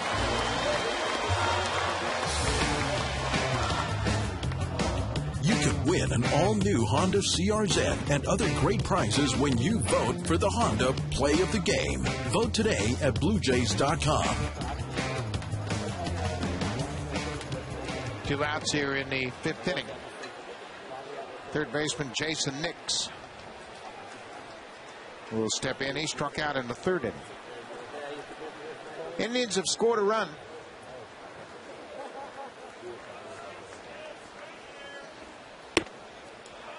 There's a strike. As it stands, it would be an unearned run, as Encarnacion was charged with a very tough error at 3rd. He has played so well since the All-Star break in the field. I don't think he had a chance to make a play on that ball. No, you called it right. That was not an error. And sometimes, as a third baseman, the ball is hit so hard that it is just a reaction play, and it's either going to be in the glove or off the glove, or you're just going to miss it. A ball and a strike to Jason Nix. It looked as if Encarnacion just realized that he'd been credited with an error, and he's going, "That was mine? It's my error? What do you mean?" Well, that's crazy. That's exactly what he did. He probably looked on the scoreboard and saw an error, and he goes, "Wait a minute, who made an error?" And they're going, "You did." Not me.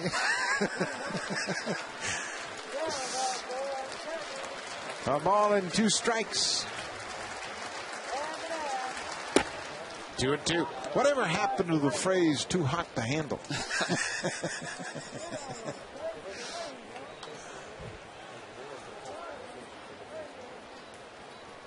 At least he's having some fun with it. 2 balls, 2 strikes. 2 outs here in the 5th.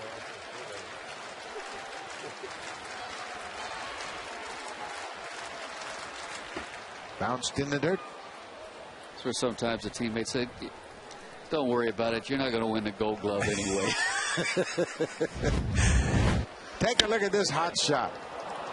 You're going to tell me that's a play that should be made with normal effort? He did everything he could to flag it down.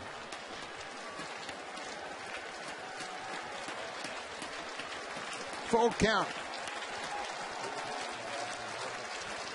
2 outs. Runner at second base. Got him. Strikeout number 8 for Sean Markham.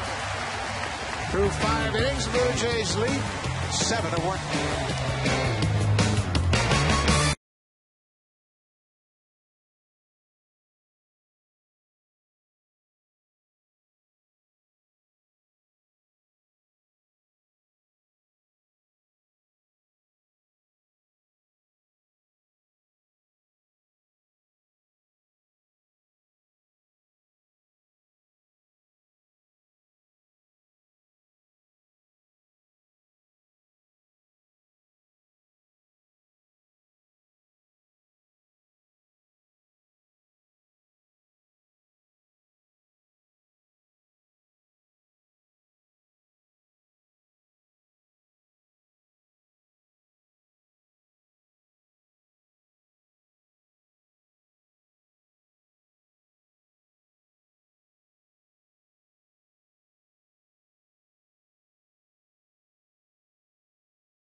begins at 12:30 p.m. with Jays Connected, 9:30 a.m. Pacific time.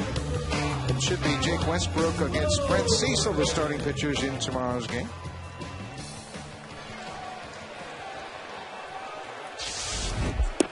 While Overbay 2 for 2 tonight.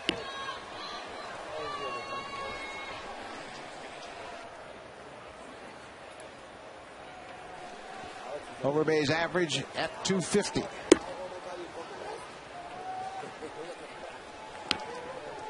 A ball on the strike.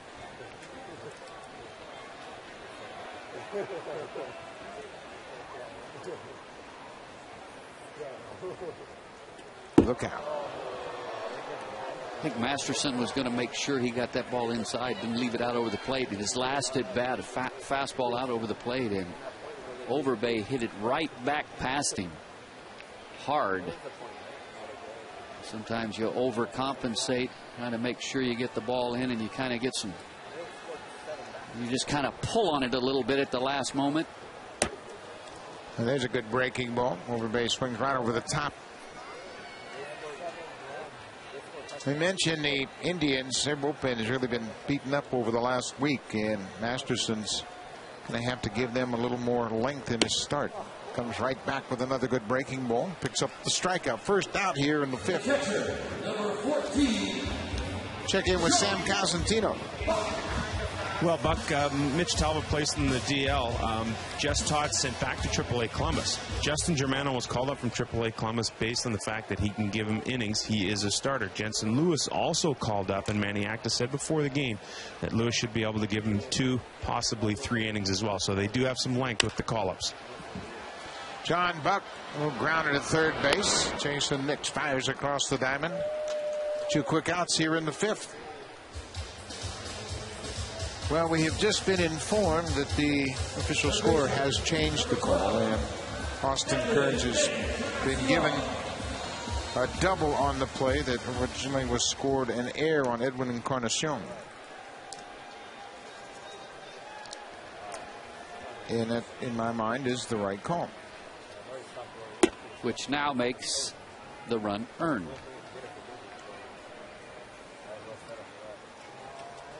Encarnacion with 2 outs. Edwin had an RBI single in that 6-run 4th inning. We talked about a matchup, how it could favor Encarnacion because he's a very good down hitter, and Masterson's best work is down in the zone. That ball is drilled and hooked into the seats. You know, just to revisit thought for a moment about a pitcher, the bullpen being beat up a little bit. Do you tell your starting pitcher, or is there just kind of a innate sense that he realizes that no matter how it goes tonight, they have to get 5 or 6 out of him? Yeah, you don't say anything to the pitcher. Masterson's wise enough to know what the situation is. You see your starter from last night's game, Mitch Talbot, last just 2 innings, and it got to the point where Andy Marte had to pitch the 9th against the Yankees. The sad part of it was Marte threw just 13 pitches and didn't walk a batter. Pitched better than the rest of the bullpen guys. But obviously the game was well out of hand. Well, I just remember years ago playing here in this ballpark. Jimmy Key was the starting pitcher for us on a Saturday afternoon, as I recall. And I don't remember the number of runs that he gave up. It was an awful lot. 2-2. Bounced foul. But because the bullpen was short and we were beat up, he had to stay out there, and I can't remember, but I know he went like 5 or 6 innings, and he just had to, you know, get through it some way, bite the bullet, and give the bullpen some rest. Pop up left field. Kearns drifting over and makes the catch. Good inning for Masterson. He had a 1-2-3 5th. The Indians trail by 6.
of what we saw back on July 1st when these two matched up. Yeah, Masterson 8 1/3 of 8.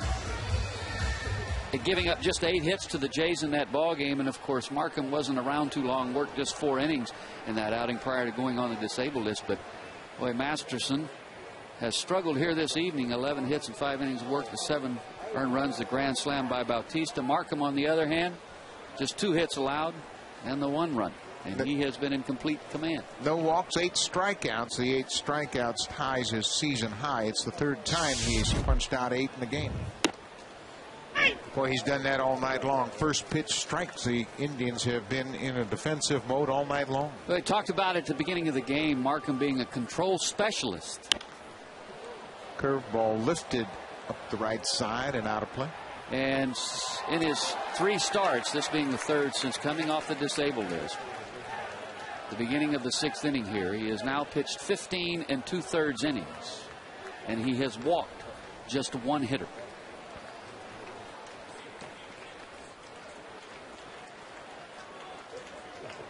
No balls and 2 strikes.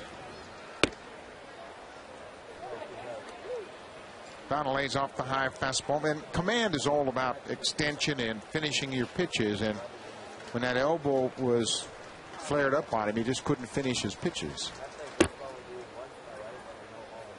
2 balls and 2 strikes. Jason Donald leading off the 6th inning. Indians scored a single run in the 5th. Blue Jays put up a 6 spot in the bottom of the 4th.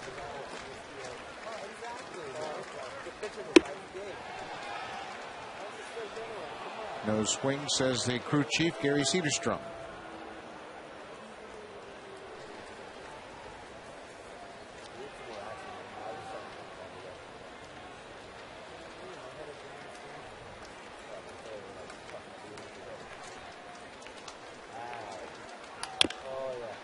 Fouled right off his foot. Markham's had real good location tonight with his fastball. We saw that early on. He came out, looked like he had a mindset of establishing the fastball to this Indians lineup.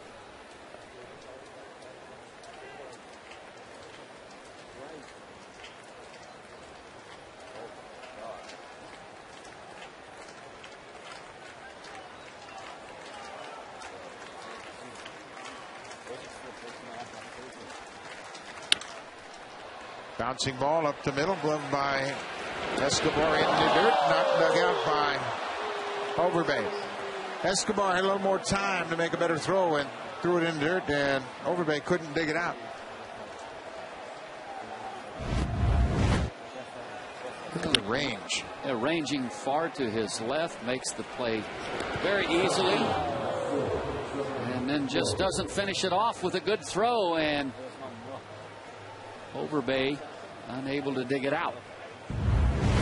Escobar had more time to set himself and make a good throw. Looks as if he might have gotten a little bit nonchalant, a little lazy with the mechanics. The elbow got a little bit low. Ball sinks. Overbay can't dig it out. First error of the season for Escobar since he's joined the Blue Jays. He committed 9 errors in his time with Atlanta this year. So Donald reaches to start the inning. And you can tell he is disappointed.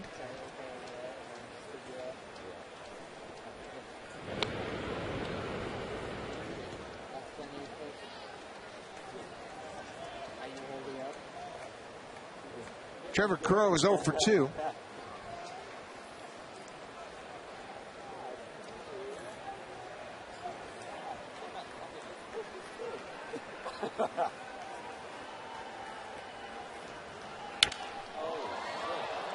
Fly ball left field. Lewis backs up a couple of steps and now trying to make the catch. Strikeouts, 8 strikeouts tonight. It's all about location. And keeping the ball down, starting it in the strike zone, letting it finish down and out of the strike zone. And just great command to both sides of the plate with every pitch he has chosen to go to this evening. 8 strikeouts ties his season high. He's done that twice before. His career high in strikeouts is 11.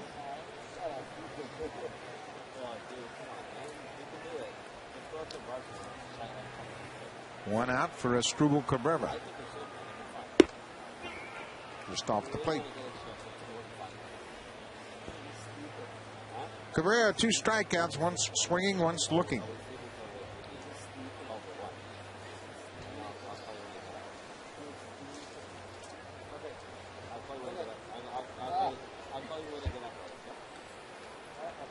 Only the 43rd start for Cabrera at shortstop. I mentioned he fractured his left forearm on the 17th of May.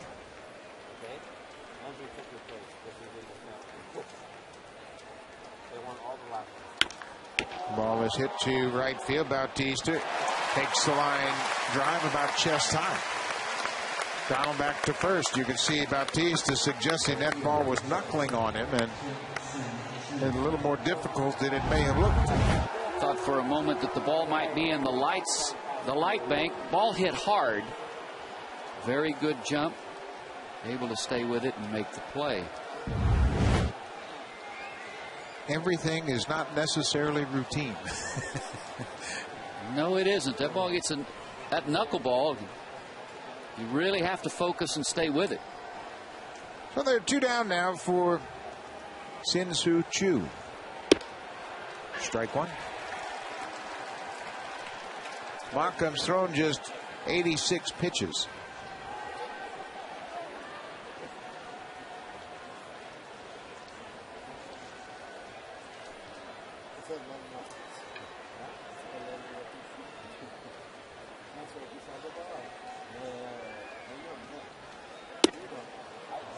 He's pushed Choo back a couple of times, trying to keep him off that outside part of the plate. Yeah, it's a good pitch. Go inside, make the hitter have to move his feet, and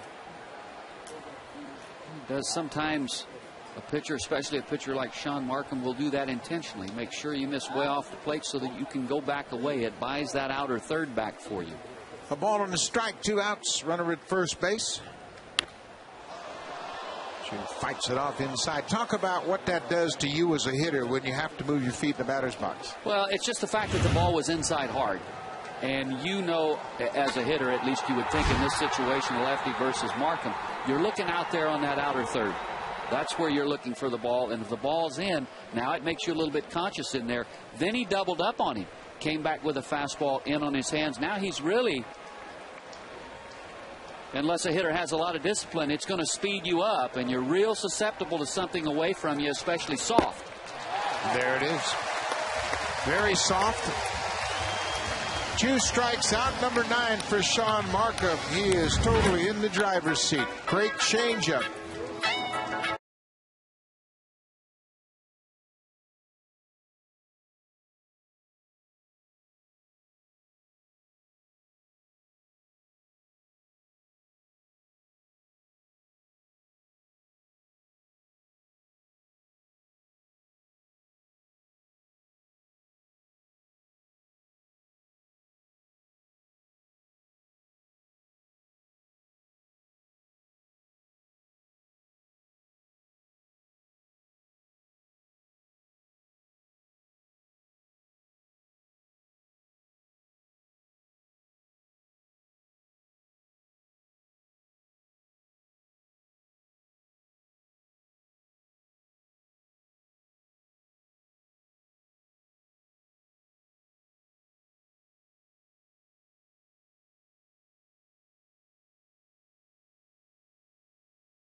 ball game. That is Miles Brandt.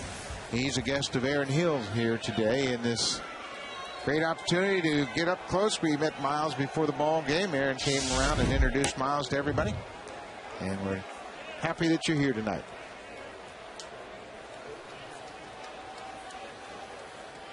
Fred Lewis 2 for 3 tonight. He got things going with his leadoff home run in the 3rd inning. Bounced in front of home. And Masterson makes a good throw. 1 down here in the 6th. The shortstop, number 5, Gino Escobar. Escobar had an RBI single in the 4th inning.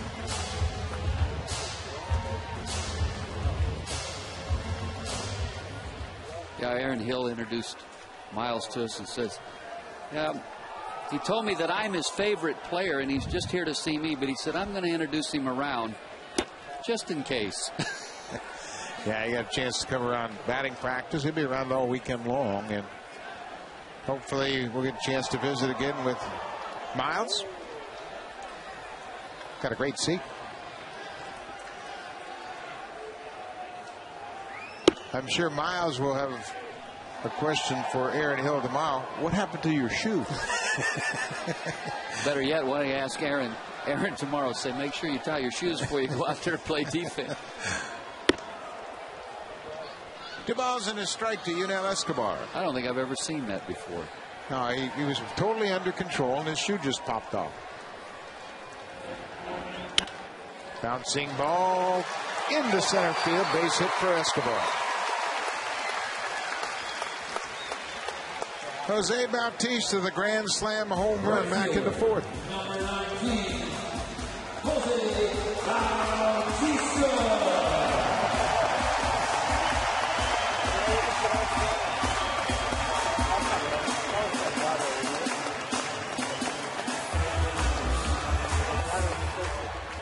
.31 home runs for Bautista.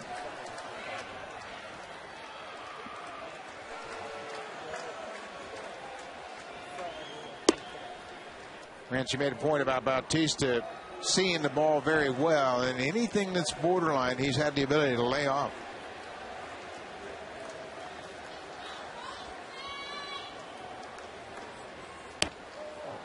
Went too far on that pitch.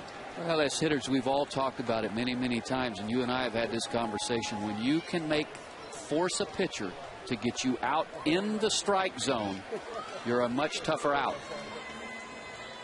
A ball on a strike. Ow, right off Masterson into center field. Escobar around second, headed for 3rd. Bautista lined it right back to the mound to hit Masterson and bounced into center.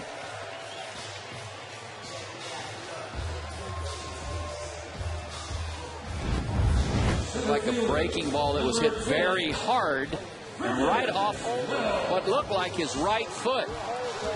But he acts as if nothing really happened. Look, maybe it just glanced off of his foot.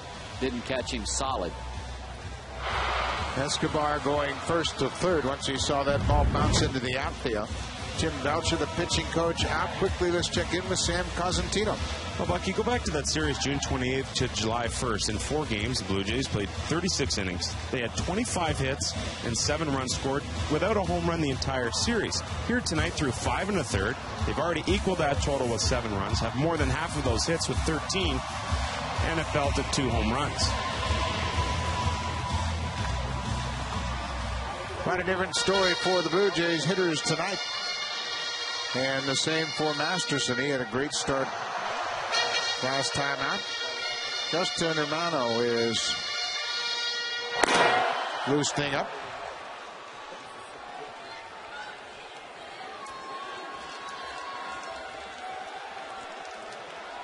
First and 3rd, 1 out. Vernon Wells has doubled tonight.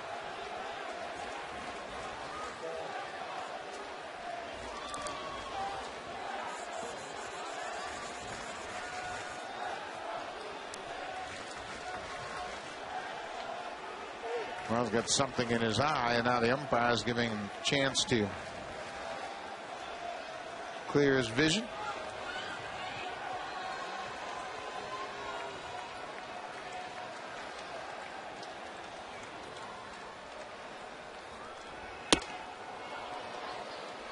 Good cut at a fastball.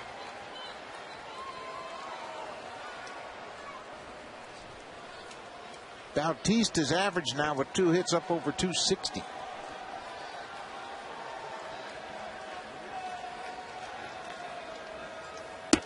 Way inside off the glove of Santana. Here comes Escobar. He scores. So gets past Masterson, and Laporta is backing up. Bautista moves to second. It is 8-1 Blue Jays.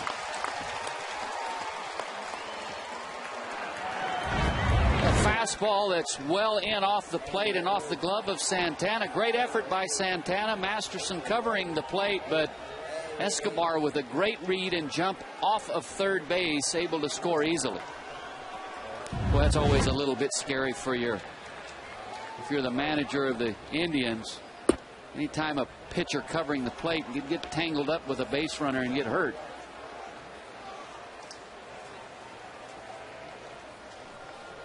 Frustrating night for Manny Acta. Escobar scores the 8th run for the Blue Jays. And Masterson's lost the strike zone. Been a rough night for Justin Masterson. He's given up 13 hits. Well, he had that bad 4th inning when he made some mistakes, especially with the breaking ball. And then he went through the 5th inning, had a very good one, but has struggled here again in the bottom of the 6th. So now Manny Acta will go to the bullpen and call on Germano to come out to try to calm things down here. 8 runs on 13 hits, and the 2 base runners are Masterson's responsibility. But he continues to have his trouble here in July. Blue Jays lead at 8-1.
Now up to 79 RBI. That ties him with Delman Young at the start of play tonight. Vladimir Guerrero has 80, Alex Rodriguez 85, and Cabrera 89. He is tied for 5th in the American League in RBI.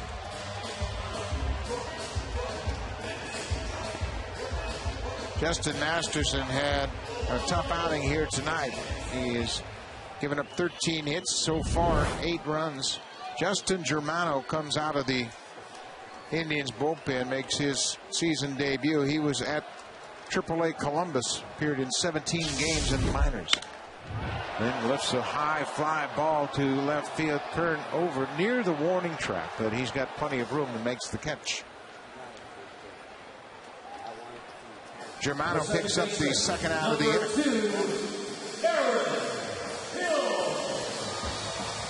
Germano was signed to a minor league deal back on the 24th of March. Started out in the Padres system. Last year, he pitched in Fukuoka, Japan. Started in 14 games for the Fukuoka team.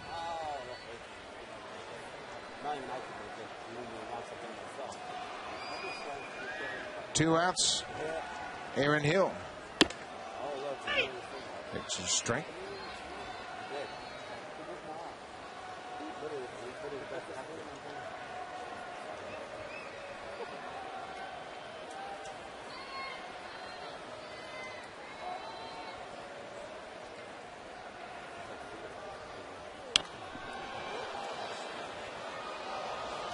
Oh, 2. Germano was a 13th round pick way back in 2000 of the San Diego Padres. Signed out of Claremont, California. His last major league appearance prior to this one tonight came in 2008 with the Padres. No balls, 2 strikes. Hill chases the breaking ball. He'll be tagged out at home plate, and Germano comes out of the bullpen and gets 2 quick outs. But the Blue Jays add a run on a wild pitch. It is 8-1 Blue Jays after 6.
Jim Lang and Ivanka Osmak will break it all down. Oswalt makes his Phillies debut against the Nationals tonight in Washington.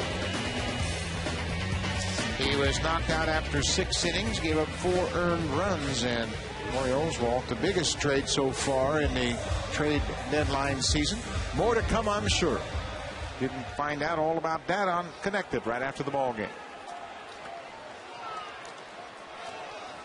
Sean Markham with an 8-1 lead here in the 7th inning.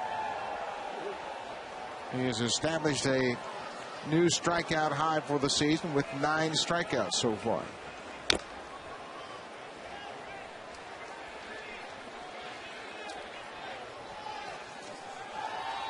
Markham has not had a win in his big league career against the Cleveland Indians, the only American League team that he hasn't beaten.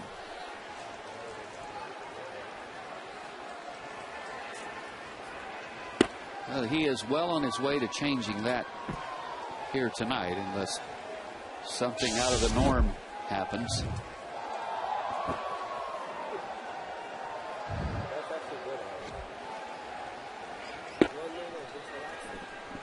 Two balls and a strike to Carlos Santana, the catcher. Santana got the first hit of the ball game off of Markham. It went off the glove of Lyle Overbay at first base, an infield hit. He was the first base runner that came in the 5th. There's a long drive to center field. Vernon Wells back on the track, makes the catch. Oh, what a play by Wells. That ball was smoked and slicing back over his shoulder. He had to bend back over and make an awkward grab. Well, Wells can still play center field. This was not an easy chance. He gets an excellent jump and a nice adjustment right there at the last moment. The ball starting to kind of get back over the backside of him. And an outstanding play by the 3-time Gold Glover. That ball really kind of died. He almost ran past it. Austin Kearns takes his strike. Kearns had a double in the 5th inning. Initially scored as an error, but they made the right call. It was a blue darter past Edwin Encarnacion. Second hit of the night for Kearns. And that was a blue darter past Sean Markham. That ball was hit very hard. Second time tonight that Kearns has hit the ball right on the nose. Looks like Kearns is going to leave the ball game. He comes out of the game in favor of the pinch runner.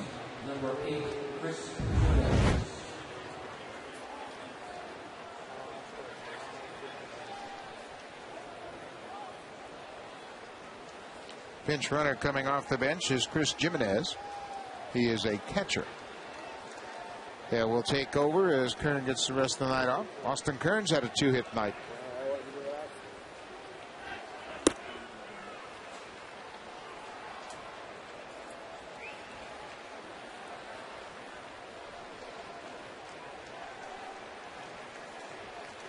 We are in the 7th inning.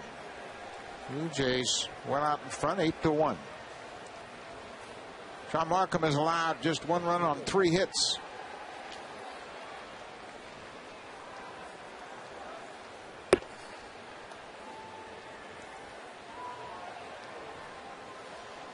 Matt Laporta has the only RBI for Cleveland. That was a sac fly that came back in the 5th inning.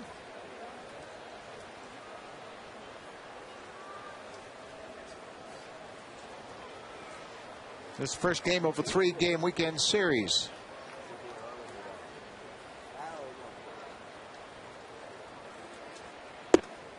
In the side corner. Casey Jansen starting to loosen up down in the Blue Jays bullpen.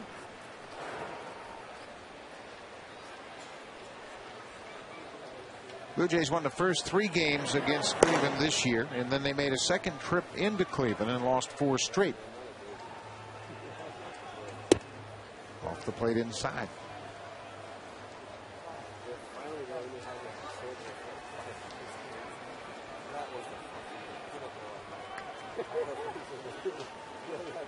That trip, the second trip to Cleveland, was on the heels of a 3-game series at Philadelphia that was originally scheduled as a home series.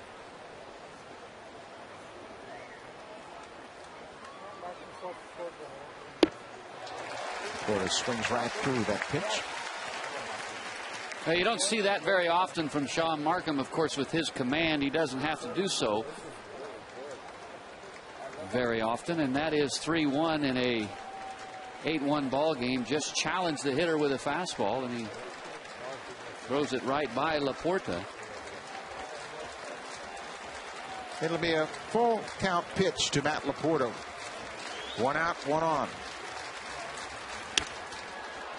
Lifted high down the left field line. Fred Lewis near the line makes the catch. Laporta's return. Starting pitching is what sets the tone for your ball club, and since the middle of May, the Blue Jays rotation here at Rogers Center has been really sharp. You really couldn't expect any more out of your rotation. Probably as good as any rotation in baseball going back to May 15th. 2.59 ERA. They have pitched deep into the ball game and averaging 7 strikeouts per 9 innings of work. Nick Glave, the bench coach, talking things over with the manager, Cito Gaston. Pretty good tandem. Glave and Cito Gaston been together for about 9 years, and Nick Glave Also coached third base for Cito. Now as the bench coach, he can remind Cito of different things during the course of a ball game. You know, and he has to be able to think right along with Cito. You know, he knows how he thinks and how he responds to certain situations, and that has to help them with the day-to-day making, the decision making, not only during the course of the ball game, but prior to the start of the game when you meet to discuss, you know, things that may come up in the game. Who do you want to use in certain situations? No balls, 2 strikes to Shelley Duncan. 2 outs. Lays off that cutter. Duncan has gone down swinging twice tonight.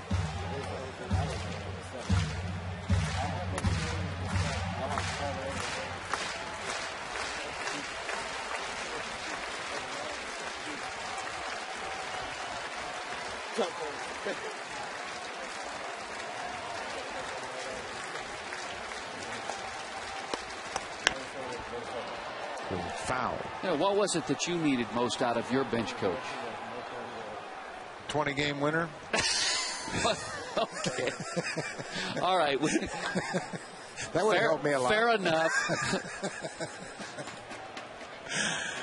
I don't think that was the answer I was looking for. My bench coach was Cookie Rojas, and he was invaluable to me. He helped me an awful lot in game and pregame. A ball and 2 strikes. Strike 3. Shelley Duncan goes down for the 3rd time tonight. Sean Markham has racked up 10 strikeouts, 1 off his career high. Off-speed pitch.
Burger King, home of the Whopper.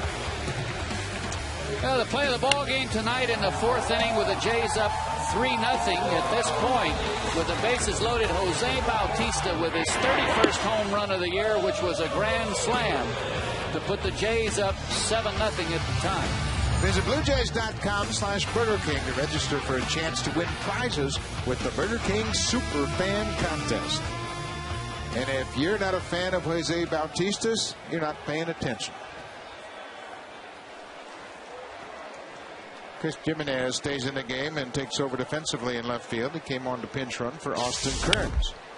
Lyle Overbay right over the glove of Cabrera into center field all the way to the wall. Overbay around first. He's headed for second, his 3rd hit of the night. Well, over the last month, Overbay, one of the hottest hitters on the ball club, and he's having himself a night. His 3rd hit, he's hit the ball hard 3 times.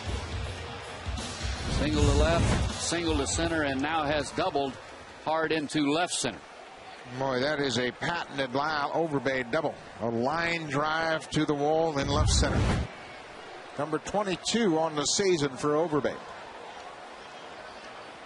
John Buck a hit and 3 trips.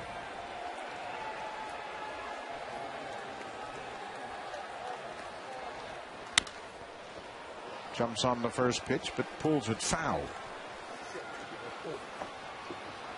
Blue Jays now with 14 hits tonight.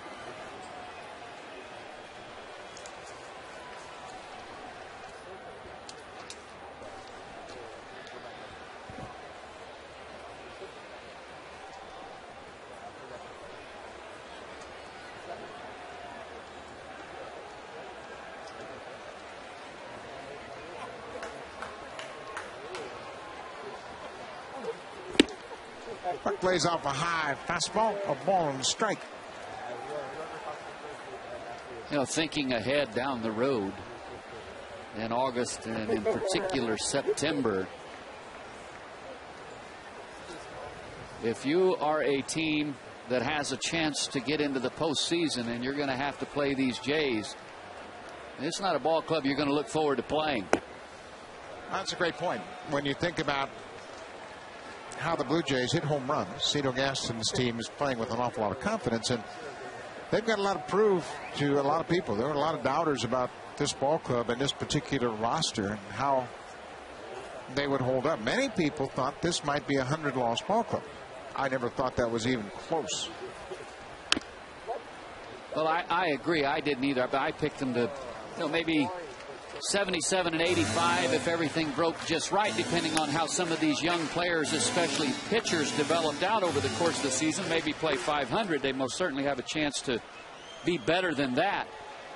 But, it goes back, again, we showed tonight, since May 15th, how this starting staff has performed. So not only can the ball club hit, but they can pitch. 2-2 bounced into dirt, smothered by Santana. They play, and they play well defensively. So this is a team, if you run into the Jays and they're playing well or on a pretty good run, they're definitely have an excellent chance to determine who's going to get into the postseason and who's not. Something to build upon, to take somebody's postseason opportunity away. 3 balls, 2 strikes. John Buck, hot shot to third. Hicks across the diamond, 1 out.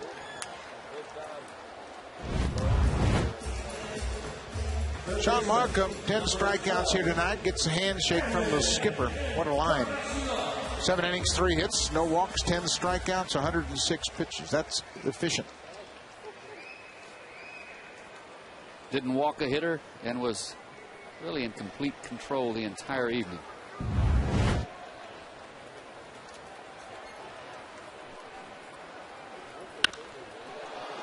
Edwin Encarnacion was looking for an inside fastball and hit it to the upper deck. Encarnacion with the RBI in the 4th, his 29th of the season.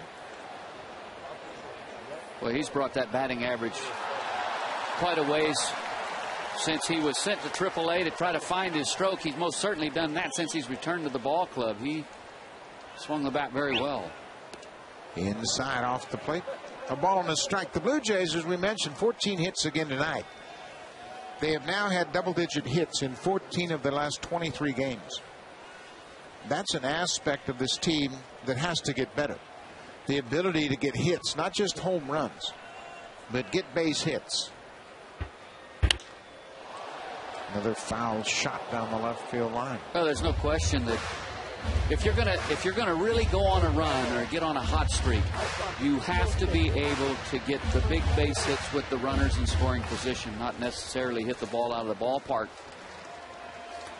all the time. And tonight has been a good example. They built a 3-run lead with base hits, with just singles, with runners in scoring position.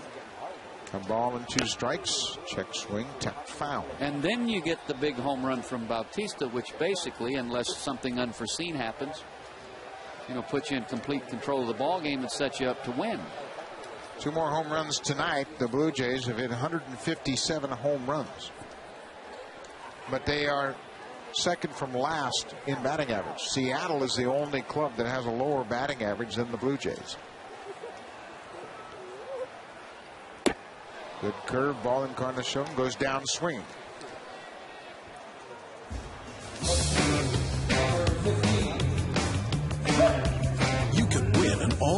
Honda CRZ and other great prizes when you vote for the Honda Play of the Game. Vote today at BlueJays.com. 2 outs here in the 7th inning. Fred Lewis had a big night. A couple of hits. He hit his 7th home run of the season. He has scored 2 runs and driven in 1.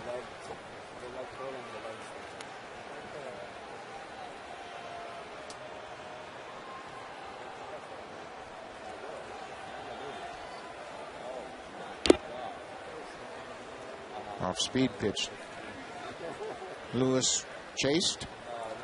When you think about this ball club offensively, and then you could imagine Aaron Hill, Adam Lynn getting closer to their numbers from a year ago, this becomes a very dangerous ball club.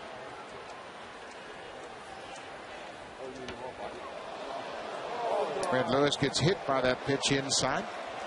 He'll take his base, so it'll be 1st and 2nd. 2 outs for Yunel Escobar. Trying to get a fastball inside, and he gets just a little too tight. It's Fred Lewis high on his leg. But you look at the ball club, everybody knows the power. They can hit the ball out of the ballpark. But let's just say, from this point on through the rest of the season, this team hits 270, 275 with runners in scoring position. Now you really have a problem in trying to deal with his lineup. Well, when you think that Lynn was a 300 hitter a year ago with 100 RBIs and 30 home runs, Aaron Hill hit 30 home runs. And then you have Vernon Wells, the veteran of the team. If they can get back to a normal average season, it's a potent lineup. Bounce to 3rd base, 2nd base for the 4th out. Escobar is retired. The Indians get out of the inning.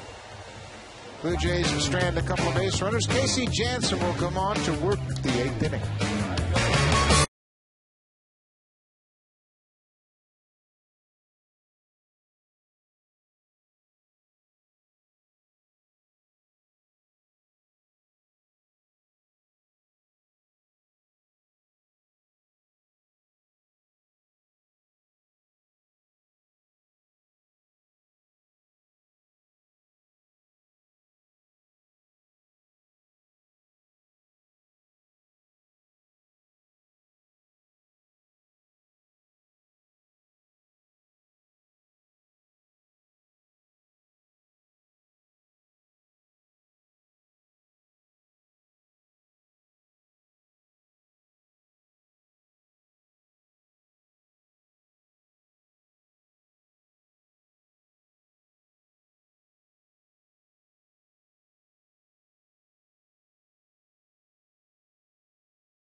For the Blue Jays will be Casey Jansen in relief of Sean Martin. Jansen making his 38th appearance of the season, coming out here to work the 8th inning. Opponents hitting .251 against Jansen. 43 strikeouts, 47 2/3 innings of work. And much like Sean Markham, control is a big key for Casey Jansen. Basically a 2-pitch pitcher, fastball, slider, and will use both sides of the plate. Jason Nix will start things off for Cleveland. Takes the first pitch fastball for a strike. Casey Jansen last pitched on Monday against the Orioles.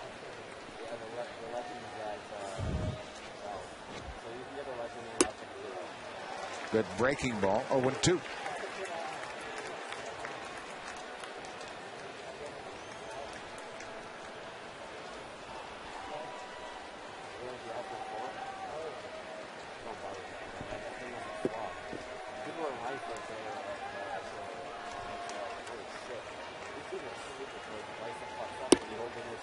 plate. We mentioned the great young starting pitching of the Blue Jays. Markham's 28, Romero 25, Morrow 25, Litch 25, and Cecil 23. That is very encouraging for the prospects of the future. There's a strikeout. Jason Nix goes down. Casey Jansen picks up his first strikeout. Indians have struck out 11 times tonight.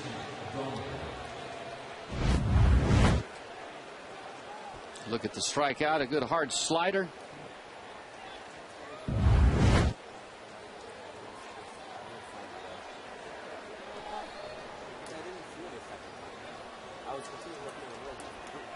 Jason Donnell takes the first pitch strike. Both Markham and Jansen here early on have pounded the strike zone early. They have been ahead strike one most of the night. 1-2. Talk about the prospects for the Blue Jays pitching. Then you go down to Double-A and look at Kyle Drabek, 22 years old. Having a big year in Double-A. Zach Stewart, who was picked up at the trade deadline last year,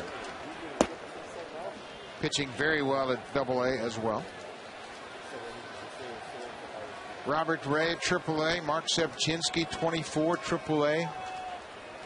Pitching, and more pitching. A ball and 2 strikes. 2-2. We haven't mentioned Anthony Goes, who was picked up by the Blue Jays in a deal with the Houston Astros. The Blue Jays sent Brett Wallace, their first baseman from Las Vegas, to Houston for Anthony Goes. There's a base hit into center field. First hit of the night for Jason Donnell. We've talked about it, baseball going back to what it used to be. The game was in the 70s and the 80s, where it's always been about pitching. Pitching's always been a premium, and that's where you have to start. You can never have enough of it. But then you have to have athleticism, speed. You have to be able to win ball games now, other than just wait around for the big 3-run home run or try to outslug somebody every night. And of course, Goes, from what we understand, is that type of player. Tremendous athlete, plus arm, outstanding speed, and great defensive player. Led all the minor leagues in stolen bases last year. He's had 112 steals over his last 2 seasons. He is the 3rd youngest player in the Florida State League, just 19 years old. That's awfully young to be in high A as a 19-year-old. Yeah, basically, if you're there, you're just 2 steps away from the big leagues, and he's 19.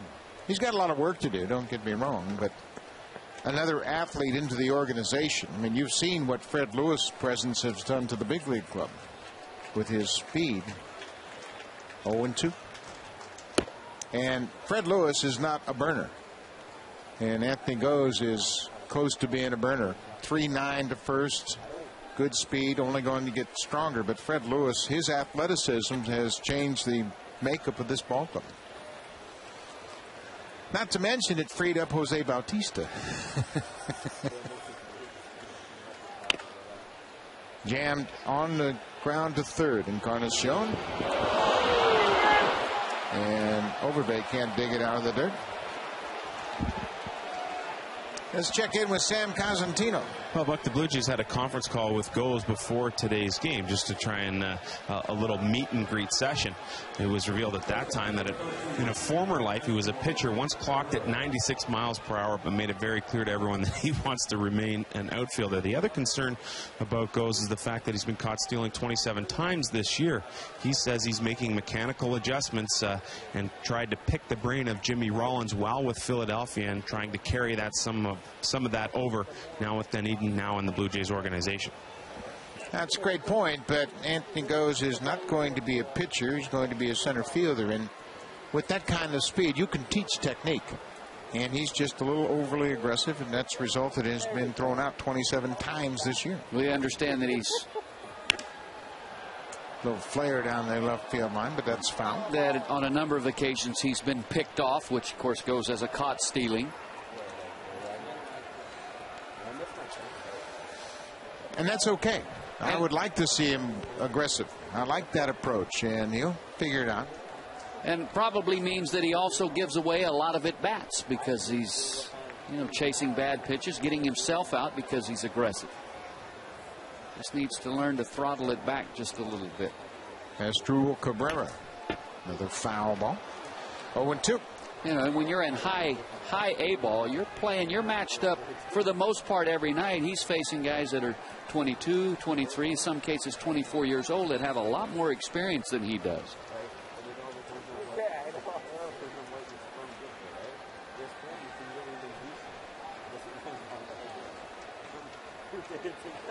First and second, one out here.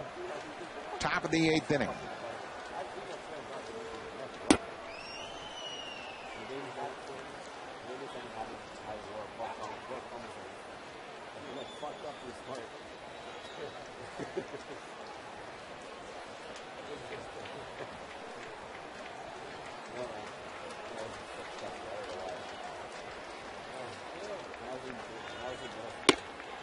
Two and two. A.Z. Jansen finding his control of it.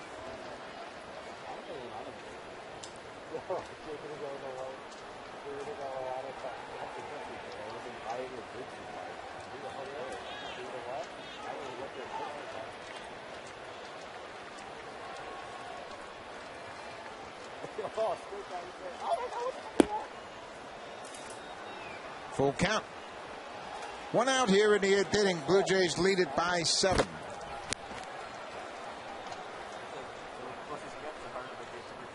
Scott Downs has heard an awful lot of talk about the possibility of he being traded.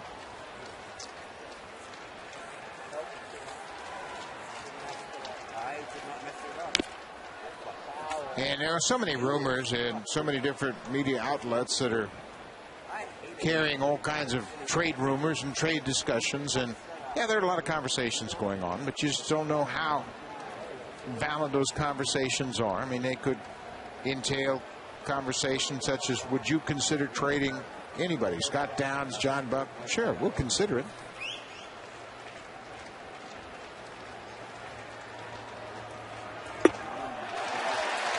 Cabrera goes down swinging. Second strikeout for Jansen. And oftentimes a lot of those rumors that are flying around are just brought on by the fact that in the media oftentimes they speculate on who may or may not be traded. Oftentimes it may not come from a general manager. It could be just somebody's opinion of who they think could possibly be traded to someone who's has a chance to go to the postseason.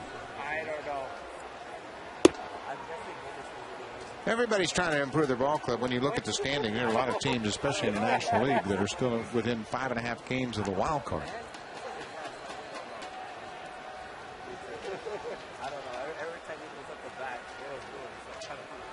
A ball and no strikes to Sin-Shu Chu. 2 outs. There's a strike. We have just been informed that there's a report on the wire on the internet that Austin Kearns has been dealt to the Yankees. I wondered when he came out of the game, it was it didn't make a lot of sense to take him out of the game when it was just 8-1.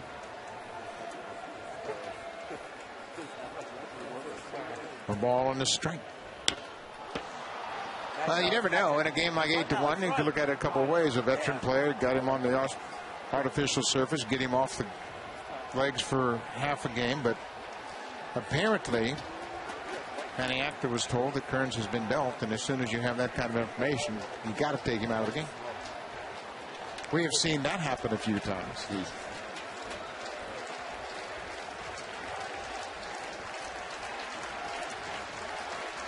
A ball and 2 strikes, 2 outs.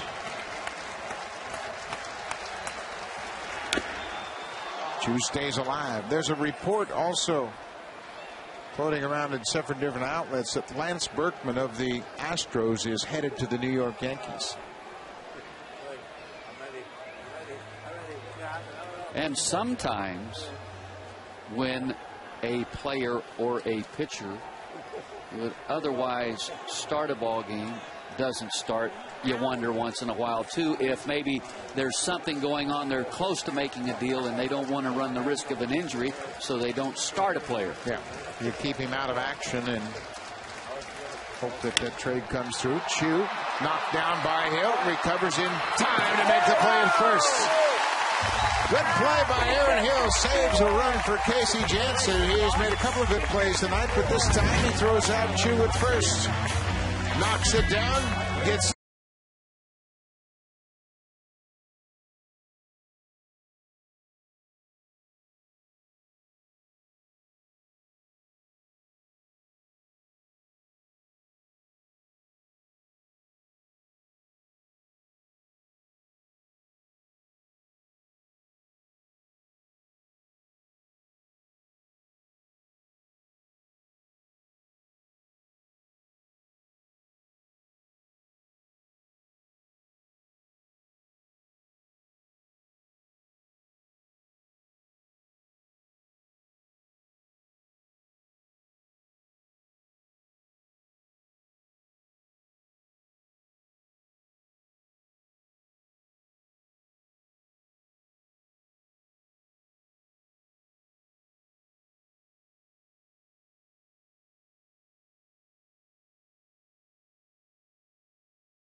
result probably of a couple of things. Number one, getting the opportunity to play and develop. That also presents him with the opportunity to be comfortable with the fact that he knows he's going to be going out there every day. And he's made some nice adjustments, which is just giving the opportunity to build on the success that he had in September, and it's carried over, and he's having himself a great season. 3 hits tonight, including the grand slam. Just the second grand slam the Blue Jays have hit this season. Escobar has the other. 2 more home runs tonight. The Jays have pounded out 157 home runs. Hey, talk about the chance to develop. It's because when you know you're going to be in the lineup every day, when you're trying to make an adjustment from the standpoint of mechanics, and you know it may be a little while before you get the feel of it. It may take 10 days, and over that period you may not be very productive, but you don't have that concern about, well, if I don't get 2 or 3 hits today, I'm not going to be in the lineup tomorrow. And it allows you to be patient with yourself and give yourself a chance to just improve and get better. That's such a great point. And Bautista, through most of his career, was an extra guy. So he could never afford to not get any hits and stick with one approach. He had to kind of go with whatever felt comfortable, just trying to get some hits to earn more playing time.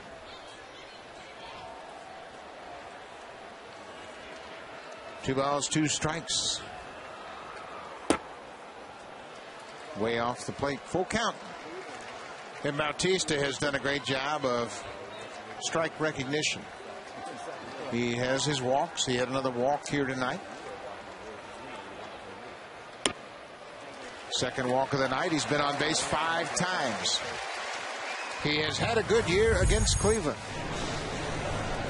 This came early in May in Indians ballpark. A home run to left center, and then this ball was crushed deep to left. Got out of the ballpark in a hurry, and then this one here tonight.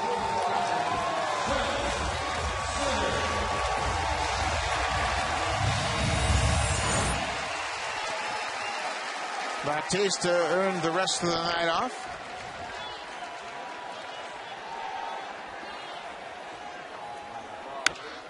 Brandon Wells goes after the first pitch and pops it to center field. Trevor Crowe is there, and there's one out. Travis Snyder comes on as the pinch runner. His first day back with the ball club. His last game with the Blue Jays came on May 14th. He had, at the time, what was thought to be a minor wrist injury, and it was anything but minor. 2.5 months to get back to the big leagues. And as you pointed out, in his last 14 games prior to the injury, he had 12 extra base hits and had driven in 11 runs over those 14 ball games. And although he got off to a slow start, he had really hit his stride and found his groove. It's just unfortunate. The freak injury has really been a setback for him. Wow, that fouled right off of Santana's arm. Carlos Santana gets hit by the foul tip. You can see that protective flap over his shoulder. He has one on either shoulder. Those are very flexible, but this one I think hit him on the arm. Look at maybe the forearm, no, kind of high up. Reached for that ball and got it on the back of that bicep.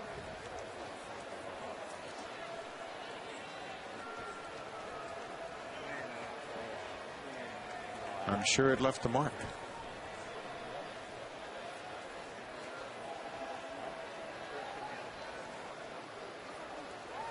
One ball, one strike to Adam Lind.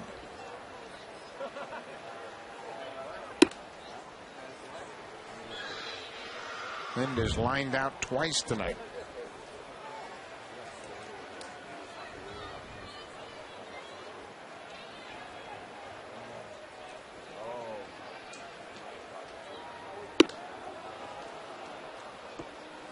Two balls and two strikes. Blue Jays lead 8-1 here as they bat in the bottom of the 8th inning. Justin Germano came on in the 6th inning. Got the final 2 outs of that inning in relief of Justin Masterson.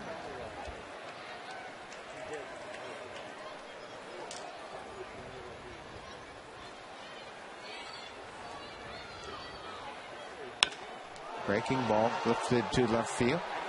There's Jimenez is there to make the catch. Jimenez came on as a pinch runner in the 7th inning for Austin Kearns. And after some investigation, we have heard that Kearns has been dealt to the New York Yankees. So the next shoe to drop is, who are the Red Sox and the Rays going to get?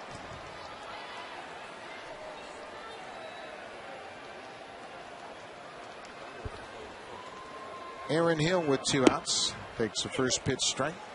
You just have to believe that both Tampa Bay and Boston will still try to improve their position before the trade deadline. You'd think that Tampa Bay would like to have another bat, especially another bat with some power. The Red Sox, well, they're pitching very well right now. And Red Sox probably have the best starting pitching right now. Dustin Mosley pitched well for the Yankees last time through the rotation. How about David Price? He won his 14th game last night. The Red Sox are still within striking distance. 7.5 back. Blue Jays could have a big impact with who goes to the playoffs in the American League East. Give you an idea. You talk about how your schedule shakes down. The Yankees, their final 22 games. 19 of their final 22 games will be against the Texas Rangers, 7 against Tampa Bay, 3 against Toronto, and 6 against Boston. That's a pretty tough schedule end of the season.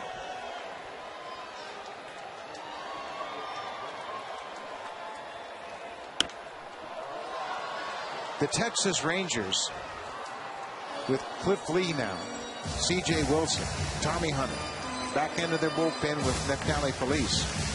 They picked up Jorge Cantu to play first base. And tonight they picked up Christian Guzman to take over for the injured Ian Kinsler. So he can play second base. This team is after it. yeah, they're after it. They feel they have a great chance to win it. They're in a great position. Aaron Hill strikes out to end the 8th inning, but the Blue Jays will go to the 9th, leading the Indians 8-1. Sean Kemp comes out of the bullpen.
In his slider, and it's really paid off for him. 49 and a third innings of work.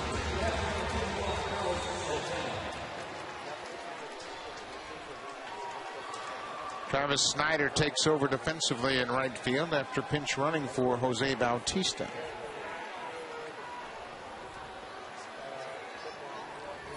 I'm surprised, and there may be, and I'm surprised somebody that's looking to strengthen their bullpen. You would think somebody might have some interest in Sean Kemp. He has been very, very good this year. He's a strike thrower, and he has done a great job coming in and stranding inherited base runners. He's been great at retiring the first batter he's faced. Ground ball right to Aaron Hill. One out here in the 9th. I got a question for you, Mr. Analyst. Austin Kearns gets pinch run for out of the game, traded to the Yankees. Jose Bautista just got pinch run for. I don't think so. I hope not.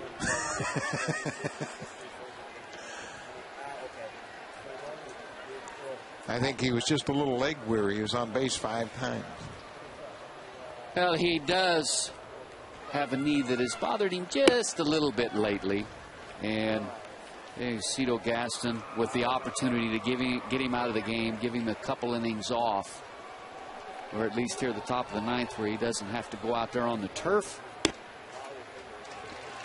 Ball on the strike. Cito Gaston went to Bautista in Detroit before the doubleheader, and before he could get the words out, "Do you want a DH?" Bautista said, "Play me wherever you want me," and he put him in right. Because that's where he likes to have him anytime he can. A ball and 2 strikes. Chris Jimenez his first at bat. He came on to pinch run for Austin Kearns. And reportedly, Kearns has been dealt to the Yankees. Talking with Kerry Wood. That's the report going over the internet. But I always have a saying, wait till we go to the podium when they make it official. 2 balls and 2 strikes, 1 out here in the 9th inning.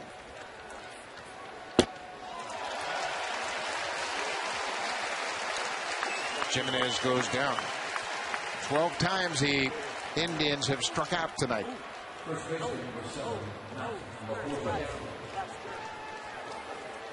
Matt Laporta with the only RBI for Cleveland. He had a sac fly in the 5th inning.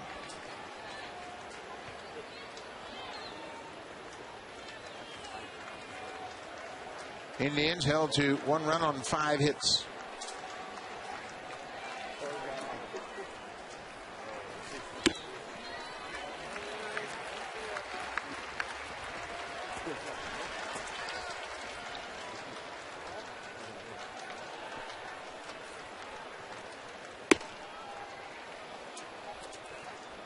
A ball on a strike.